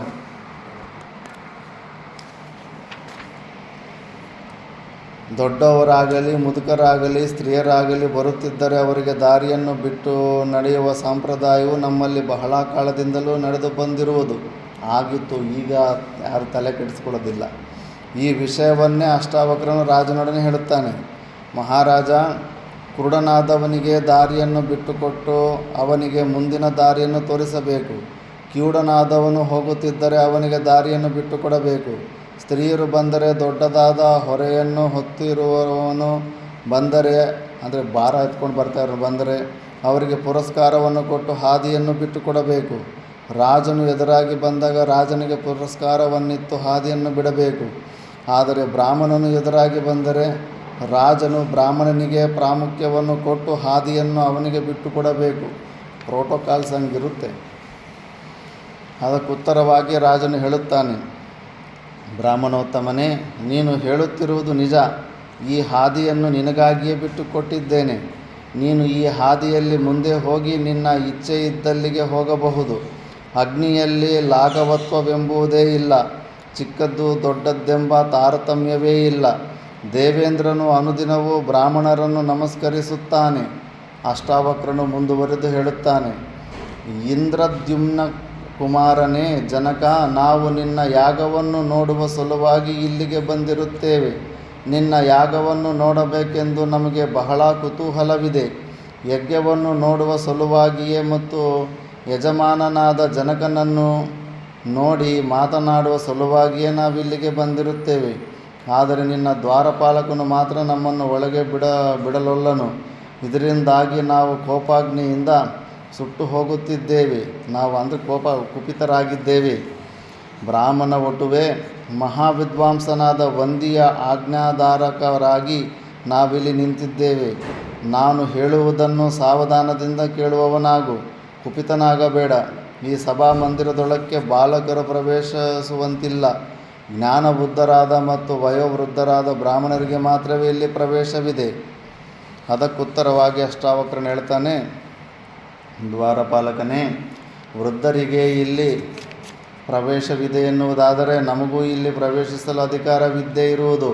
ಹೇಗೆಂದರೆ ನಾವು ಜ್ಞಾನವೃದ್ಧರಾಗಿದ್ದೇವೆ, ಜ್ಞಾನದಲ್ಲಿ ನಾವು ವೃದ್ಧರಾಗಿದ್ದೀವಿ. ವ್ರತಾನುಷ್ಠಾನಗಳನ್ನು ನಿಯಮದಿಂದ ಮಾಡಿ ಮುಗಿಸಿರುತ್ತೇವೆ. ವೇದಾಂಗಗಳನ್ನು ಅಧ್ಯಯನ ಮಾಡಿ ವೇದ ಪ್ರಭಾವದಿಂದಲೂ ಕೂಡಿದವರಾಗಿದ್ದೇವೆ. ಮೇಲಾಗಿ ನಾವು ನಮ್ಮ ಗುರುಜನರ ಶುಶ್ರೂಷೆಯಲ್ಲಿ ನಿರತರಾಗಿದ್ದೇವೆ, ಜಿತೇಂದ್ರಿಯರಾಗಿದ್ದೇವೆ. ಜ್ಞಾನಯೋಗದಲ್ಲಿಯೂ ಪ್ರಾವೀಣ್ಯವನ್ನು ಹೊಂದಿದವರಾಗಿದ್ದೇವೆ. ನಾವು ನಿನ್ನ ಕಣ್ಣಿಗೆ ಬಾಲಕರಾಗಿ ಕಂಡ ಮಾತ್ರಕ್ಕೆ ನೀನು ನಮ್ಮನ್ನು ಉಪೇಕ್ಷಿಸಬಾರದು. ಅಗ್ನಿಯ ಕಣವು ಎಷ್ಟೇ ಚಿಕ್ಕದಾಗಿದ್ದರೂ ಅದನ್ನು ಮುಟ್ಟಿದೊಡನೆಯೇ ಮುಟ್ಟಿದವನನ್ನು ಸುಡುತ್ತದೆ ಅಲ್ಲವೇ? ದ್ವಾರಪಾಲಕನಾದರೂ ಅವನ ಪಂಡಿತನೂ ಆಗಿದ್ದನು. ಅಂತೆಯೇ ಅಷ್ಟಾವಕ್ರನಿಗೆ ಹೇಳುತ್ತಾನೆ, ಗೆಳೆಯನೇ, ನೀನು ವೇದಾಂಗಗಳನ್ನು ಪೂರ್ಣವಾಗಿ ಅಧ್ಯಯನ ಮಾಡಿರುವೆಯಾದರೆ ವೇದ ಪ್ರತಿಪಾದ್ಯವಾದ ಏಕಾಕ್ಷರವಾದರೂ ಸರ್ವತ್ರ ವ್ಯಾಪ್ತವಾಗಿರೋ ವಾಣಿಯನ್ನು ಹೇಳು. ದ್ವಾರಪಾಲಕರು ಅಂತ ಇಂಟೆಲಿಜೆನ್ಸು ಇದ್ರು ಆವಾಗ.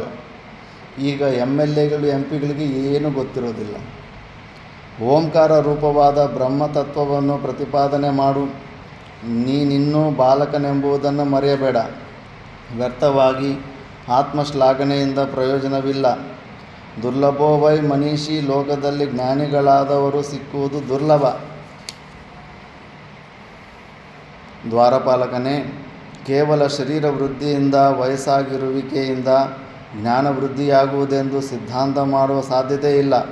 ದೊಡ್ಡದಾದ ಮುದಿಯಾದ ಬೂರುಗದ ಮರದಲ್ಲೂ ಅನೇಕವಾದ ಫಲಗಳೇ ಬಿಡುತ್ತವೆ. ಆದರೆ ಆ ಫಲಗಳಲ್ಲಿರುವುದು ನಿಸ್ಸಾರವಾದ ಗ್ರಂಥಿಗಳು. ವೃಕ್ಷವು ಸಣ್ಣದಾಗಿದ್ದರೂ ರಸಯುಕ್ತವಾದ ಫಲಗಳಿಂದ ಕೂಡಿದ್ದಾದರೆ ಅದನ್ನು ಪೂರ್ಣ ಫಲಯುಕ್ತವಾದ ವೃಕ್ಷವೆಂದು ಹೇಳುತ್ತಾರೆ. ವೃಕ್ಷವು ದೊಡ್ಡದಾಗಿದ್ದರೂ ಫಲಯುಕ್ತವಾಗಿಲ್ಲದಿದ್ದರೆ ಆ ವೃಕ್ಷವು ವೃಕ್ಷವೆಂದೇ ಪರಿಗಣಿಸಲ್ಪಡುವುದಿಲ್ಲ. ಅಂತಹ ವೃಕ್ಷವು ಎಲ್ಲಿಯೋ ಹುಟ್ಟಿ ಹೇಗೋ ಬೆಳೆದು ಕಾಲಾಂತರದಲ್ಲಿ ಒಣಗಿ ಹೋಗುವುದೇ ಹೊರತು ಅಂತಹ ವೃಕ್ಷವನ್ನು ಯಾರೂ ಲೆಕ್ಕಿಸುವುದಿಲ್ಲ. ಆದುದರಿಂದ ಮನುಷ್ಯನ ವಯಸ್ಸಿಗೆ ಅಥವಾ ಬೆಳವಣಿಗೆಗೆ ಬೆಲೆ ಕೊಡುವುದು ಸಾಧುವಲ್ಲ. ಬ್ರಾಹ್ಮಣ ಒಟ್ಟುವೆ, ಲೋಕದಲ್ಲಿ ಸಂಪ್ರದಾಯ ಈ ರೀತಿಯಾಗಿರುವುದು. ವೃದ್ಧರಿಂದಲೇ ಬಾಲಕರು ಜ್ಞಾನವನ್ನು ಪಡೆಯುತ್ತಾರೆ. ಕಾಲಕ್ರಮದಲ್ಲಿ ಆ ಬಾಲಕರು ವೃದ್ಧರಾಗಿ ಇತರರಿಗೆ ಜ್ಞಾನೋಪದೇಶ ಮಾಡುತ್ತಾರೆ. ಜ್ಞಾನವು ಅತ್ಯಲ್ಪ ಕಾಲದಲ್ಲಿ ಲಭ್ಯವಾಗತಕ್ಕದ್ದಲ್ಲ. ಅನವರತವಾದ ಗುರು ಶುಶ್ರೂಷೆಯಿಂದಲೂ ಜಿಜ್ಞಾಸೆ ಮತ್ತು ಸಾಧನೆಗಳಿಂದಲೂ ಲಭ್ಯವಾಗುವುದು. ಹೀಗಿರುವಾಗ ನೀನಿನ್ನೂ ಕೇವಲ ಬಾಲಕನಾಗಿದ್ದು ವಯೋವೃದ್ಧನಂತೇಕೆ ಮಾತನಾಡುತ್ತಿರುವೆ? ಅಷ್ಟಾವಕ್ರನು ಹೇಳ್ತಾನೆ, ತಲೆಯು ನೆರೆತು ಹೋದ ಮಾತ್ರಕ್ಕೆ ಆ ಮನುಷ್ಯನು ಜ್ಞಾನ ವೃದ್ಧನಾಗಿ ಬಿಡುವುದಿಲ್ಲ. ಬಾಲಕನಾದರೂ ಜ್ಞಾನಿಯಾಗಿದ್ದರೆ ಅಂತಹವನನ್ನೇ ದೇವತೆಗಳು ಜ್ಞಾನವೃದ್ಧನೆಂದು ತಿಳಿಯುತ್ತಾರೆ. ಋಷಿಗಳು ಮನುಷ್ಯನ ಮಹತ್ವವನ್ನು ವಯಸ್ಸಿನಿಂದಾಗಲಿ, ನರೆತ ಕೂದಲಿನಿಂದಾಗಲಿ, ಐಶ್ವರ್ಯದಿಂದಾಗಲಿ, ಸಂಪದ್ಯುಕ್ತರಾದ ಬಂಧುಗಳನ್ನು ಪಡೆದಿರುವುದರಿಂದಾಗಲಿ ನಿಶ್ಚಯಿಸಲಿಲ್ಲ. ಯಾವನು ಸಾಂಗ ವೇದಾಧ್ಯಯನ ಮಾಡಿರುವನೋ ಮತ್ತು ವಾಗ್ಮಿಯೋ ಅವನೇ ಶ್ರೇಷ್ಠನೆಂದು ಧರ್ಮ ಮಾರ್ಗವನ್ನು ಋಷಿಗಳು ಸಿದ್ಧ ಮಾಡಿರುವರು. ನಾನಿಲ್ಲಿಗೆ ವಂದಿ ಪಂಡಿತನನ್ನು ರಾಜನ ಆಸ್ಥಾನದಲ್ಲಿ ಕಾಣುವ ಆಶಯದಿಂದಲೇ ಬಂದಿರುತ್ತೇನೆ. ನಾನಿಲ್ಲಿಗೆ ಬಂದಿರುವ ವಿಷಯವನ್ನು ಪುಷ್ಕರ ಮಾಲೆಯನ್ನು ಧರಿಸಿರುವ ರಾಜನಿಗೆ ತಿಳಿಸು. ನಾನಿಂದು ವಿದ್ವಾಂಸರೊಡನೆ ತರ್ಕ ಮಾಡುವುದನ್ನು ನೀನೇ ನೋಡುವೆ. ವಂದಿಯನ್ನು ನಾನಿಂದು ವಾದದಲ್ಲಿ ಸೋಲಿಸುತ್ತೇನೆ. ನನ್ನೊಡನೆ ವಾದ ಮಾಡಲು ಬರುವವರೆಲ್ಲರನ್ನೂ ವಾಕ್ಶೂನ್ಯರನ್ನಾಗಿ ಮಾಡಿದ ನಂತರವೇ ಪರಿಪೂರ್ಣ ವಿದ್ಯಾವಂತರಾದ ಬ್ರಾಹ್ಮಣರು, ಅಮಾತ್ಯರು, ಪುರೋಹಿತರು, ಮಹಾರಾಜನಾದ ಜನಕ ಇವರೆಲ್ಲರೂ ನನಗಿರುವ ಜ್ಞಾನವು ಉಚ್ಚವೇ ನೀಚವೇ ಎಂಬುದನ್ನು ನಿರ್ಧರಿಸಲಿ. ಬ್ರಹ್ಮಚಾರಿಯೇ, ನೀನು ಹೇಳುವುದೆಲ್ಲವೂ ಸರಿಯೇ. ಆದರೂ ಕೇವಲ 10 ವರ್ಷದ ಬಾಲಕನು ಈ ಮಹಾಯಾಗ ಮಂಟಪಕ್ಕೆ ಪ್ರವೇಶಿಸಲು ಹೇಗೆ ತಾನೇ ಸಾಧ್ಯವಾದೀತು? ಈ ಯಾಗ ಮಂಟಪಕ್ಕೆ ವೃದ್ಧರಾದ ವಿದ್ವಾಂಸರಿಗೆ ಮಾತ್ರ ಪ್ರವೇಶ ಅವಕಾಶವಿರುವುದು. ಆದರೂ ನಿನ್ನ ಪ್ರವೇಶಕ್ಕೆ ಹೇಗಾದರೂ ಮಾಡಿ ಅವಕಾಶವನ್ನು ಕಲ್ಪಿಸಿಕೊಡುತ್ತೇನೆ. ನೀನು ರಾಜನ ಮೂಲಕವಾಗಿ ಪ್ರವೇಶಾವಕಾಶವನ್ನು ಪಡೆಯಲು ಯತ್ನಿಸು. ದ್ವಾರಪಾಲಕನು ಹೀಗೆ ಹೇಳಿದ ನಂತರ ಅಷ್ಟಾವಕ್ರನು ರಾಜನ ಕಡೆಗೆ ತಿರುಗಿ ಹೇಳಿದನು. ಜನಕ ವಂಶದಲ್ಲಿ ಶ್ರೇಷ್ಠನಾದ ರಾಜನೇ, ನೀನು ಚಕ್ರವರ್ತಿಯಾಗಿರುವೆ. ನಿನ್ನಲ್ಲಿಯೇ ಸಕಲ ಐಶ್ವರ್ಯಗಳು ಪರಿಪೂರ್ಣವಾಗಿವೆ. ಹಿಂದೆ ಯಯಾತಿಯು ಯಜ್ಞ ಮಾಡುವವರಲ್ಲಿ ಶ್ರೇಷ್ಠನೆನಿಸಿದ್ದಂತೆ ಈಗಿನ ಕಾಲದಲ್ಲಿ ಯಜ್ಞ ಮಾಡುವವರಲ್ಲಿ ನೀನು ಶ್ರೇಷ್ಠನೆನಿಸಿರುವೆ. ನಾವು ನಿನ್ನ ರಾಜಸಭೆಯಲ್ಲಿ ಬಹಳ ದಿನಗಳಿಂದಲೂ ನಡೆಯುತ್ತಿರುವ ವೃತ್ತಾಂತವೊಂದನ್ನು ತಿಳಿದು ಇಲ್ಲಿಗೆ ಬಂದಿರುತ್ತೇವೆ.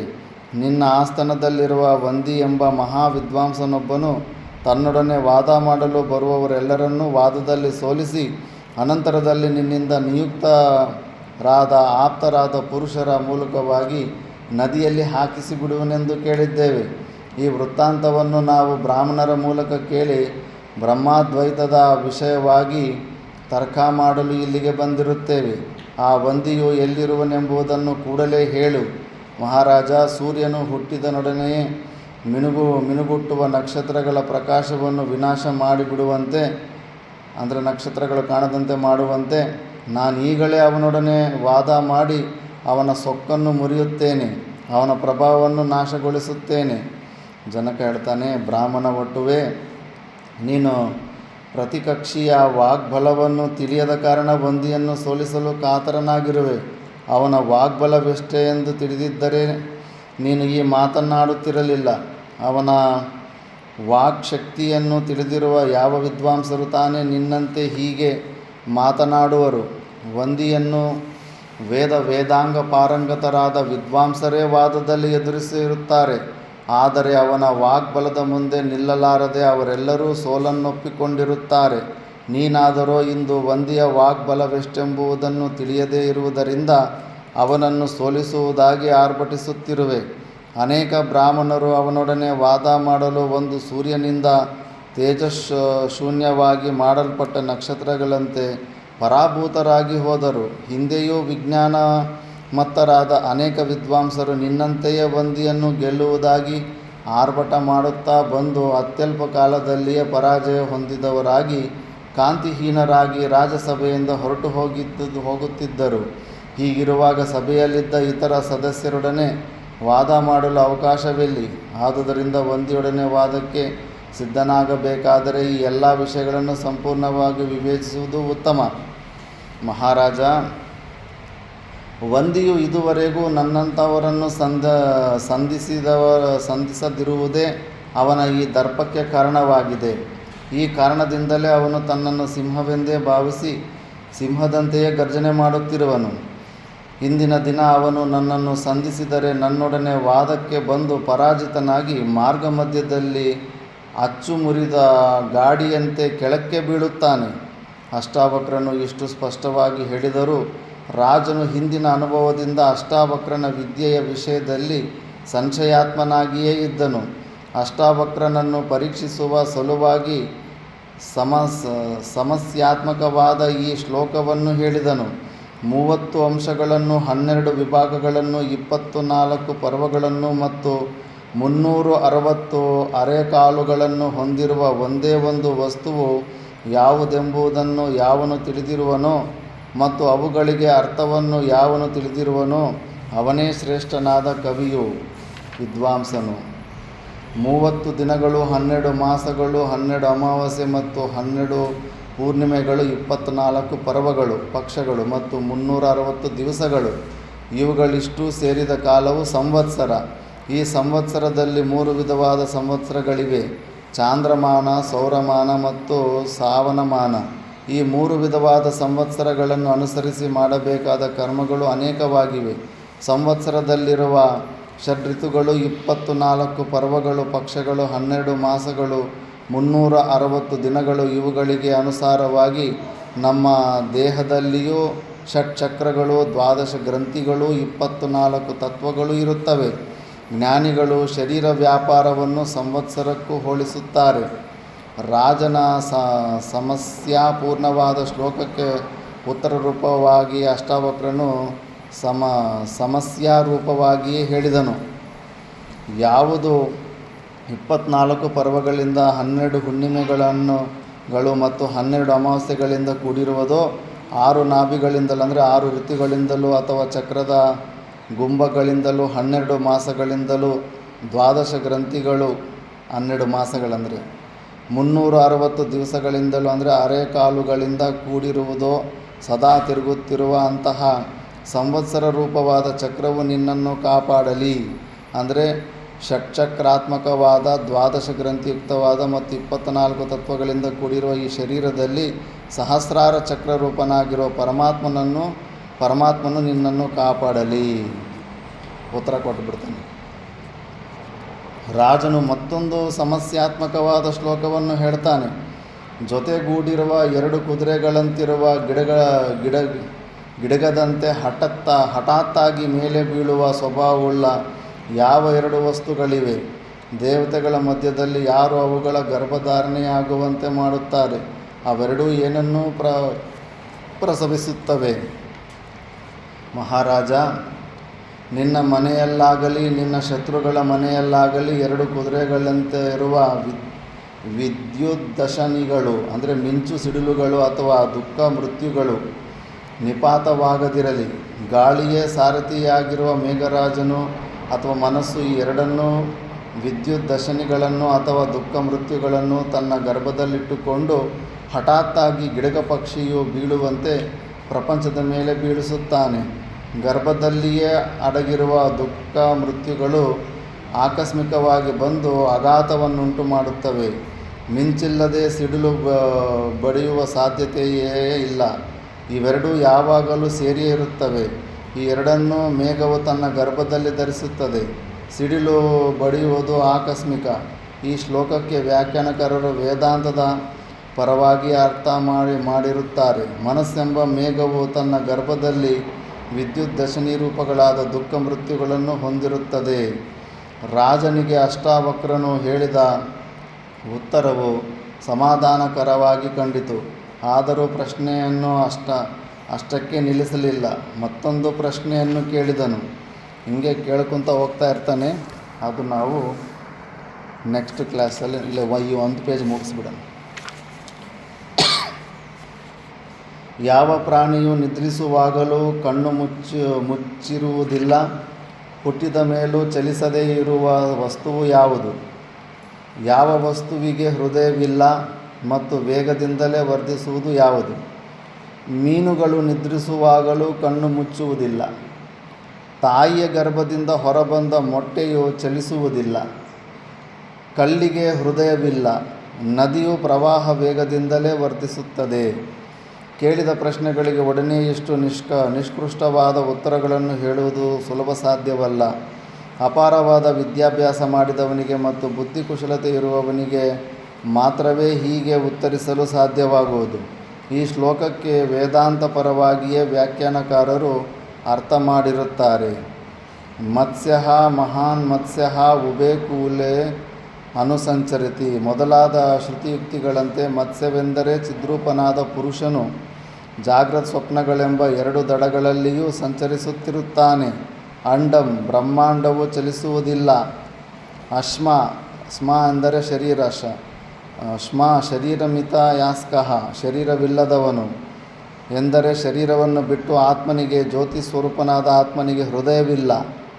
ಶರೀರದಲ್ಲಿ ಸೇರಿದ ಆತ್ಮನಿಗೆ ಹೃದಯ ಸಂಪರ್ಕವಿರುತ್ತದೆ. ಅಶರೀರಿಯಾದ ಆತ್ಮನಿಗೆ ಹೃದಯದ ಸಂಬಂಧವಿರುವುದಿಲ್ಲ. ನದಿ ಅಂದರೆ ಯೋಗದಿಂದ ನಿಯಂತ್ರಿತವಾದ ಚಿತ್ತ ನದಿಯು ಸಮಾಧಿಯ ಕಡೆಗೆ ವೇಗದಿಂದ ಧಾವಿಸುತ್ತದೆ. ಕಡೆಯ ಪ್ರಶ್ನೆಗೂ ನಿಷ್ಕೃಷ್ಟವಾದ ಉತ್ತರವನ್ನು ಅಷ್ಟಾವಕ್ರನು ಹೇಳಿದ ನಂತರ ರಾಜನು ಸಂತುಷ್ಟನಾಗಿ ಅಷ್ಟಾವಕ್ರನಿಗೆ ಹೇಳಿದನು, ಬ್ರಾಹ್ಮಣೋತ್ತಮನೇ, ದೇವತೆಗಳಿಗೆ ಸಮಾನವಾದ ಸತ್ವವುಳ್ಳ ನೀನು ಮನುಷ್ಯ ಮಾತ್ರನೇ ಅಲ್ಲವೆಂದು ನನಗೆ ಭಾಸವಾಗುತ್ತಿದೆ. ನನ್ನ ಸಮಸ್ಯಾತ್ಮಕವಾದ ಪ್ರಶ್ನೆಗಳಿಗೆ ಅನುರೂಪವಾದ ಉತ್ತರಗಳನ್ನು ನಿನ್ನಿಂದ ಕೇಳಿದ ಮೇಲೆ ನಾನು ನಿನ್ನನ್ನು ಬಾಲನೆಂದು ಖಂಡಿತವಾಗಿಯೂ ತಿಳಿಯುವುದಿಲ್ಲ. ನೀನು ಪರಿಪೂರ್ಣ ಪಾಂಡಿತ್ಯವನ್ನು ಪಡೆದಿರುವೆ, ಸಂಪೂರ್ಣ ಅನುಭವವನ್ನು ಪಡೆದಿರುವ ಸ್ಥವಿರ ವೃದ್ಧನಾಗಿರುವೆ. ವಾಗ್ವಾದದಲ್ಲಿ ನಿನ್ನ ಸಮಾನರಿಲ್ಲ. ಆದುದರಿಂದ ಯಜ್ಞಮಂಟಪಕ್ಕೆ ಹೋಗಲು ನಿನಗೆ ಅವಕಾಶವನ್ನು ಮಾಡಿಕೊಡುತ್ತೇನೆ.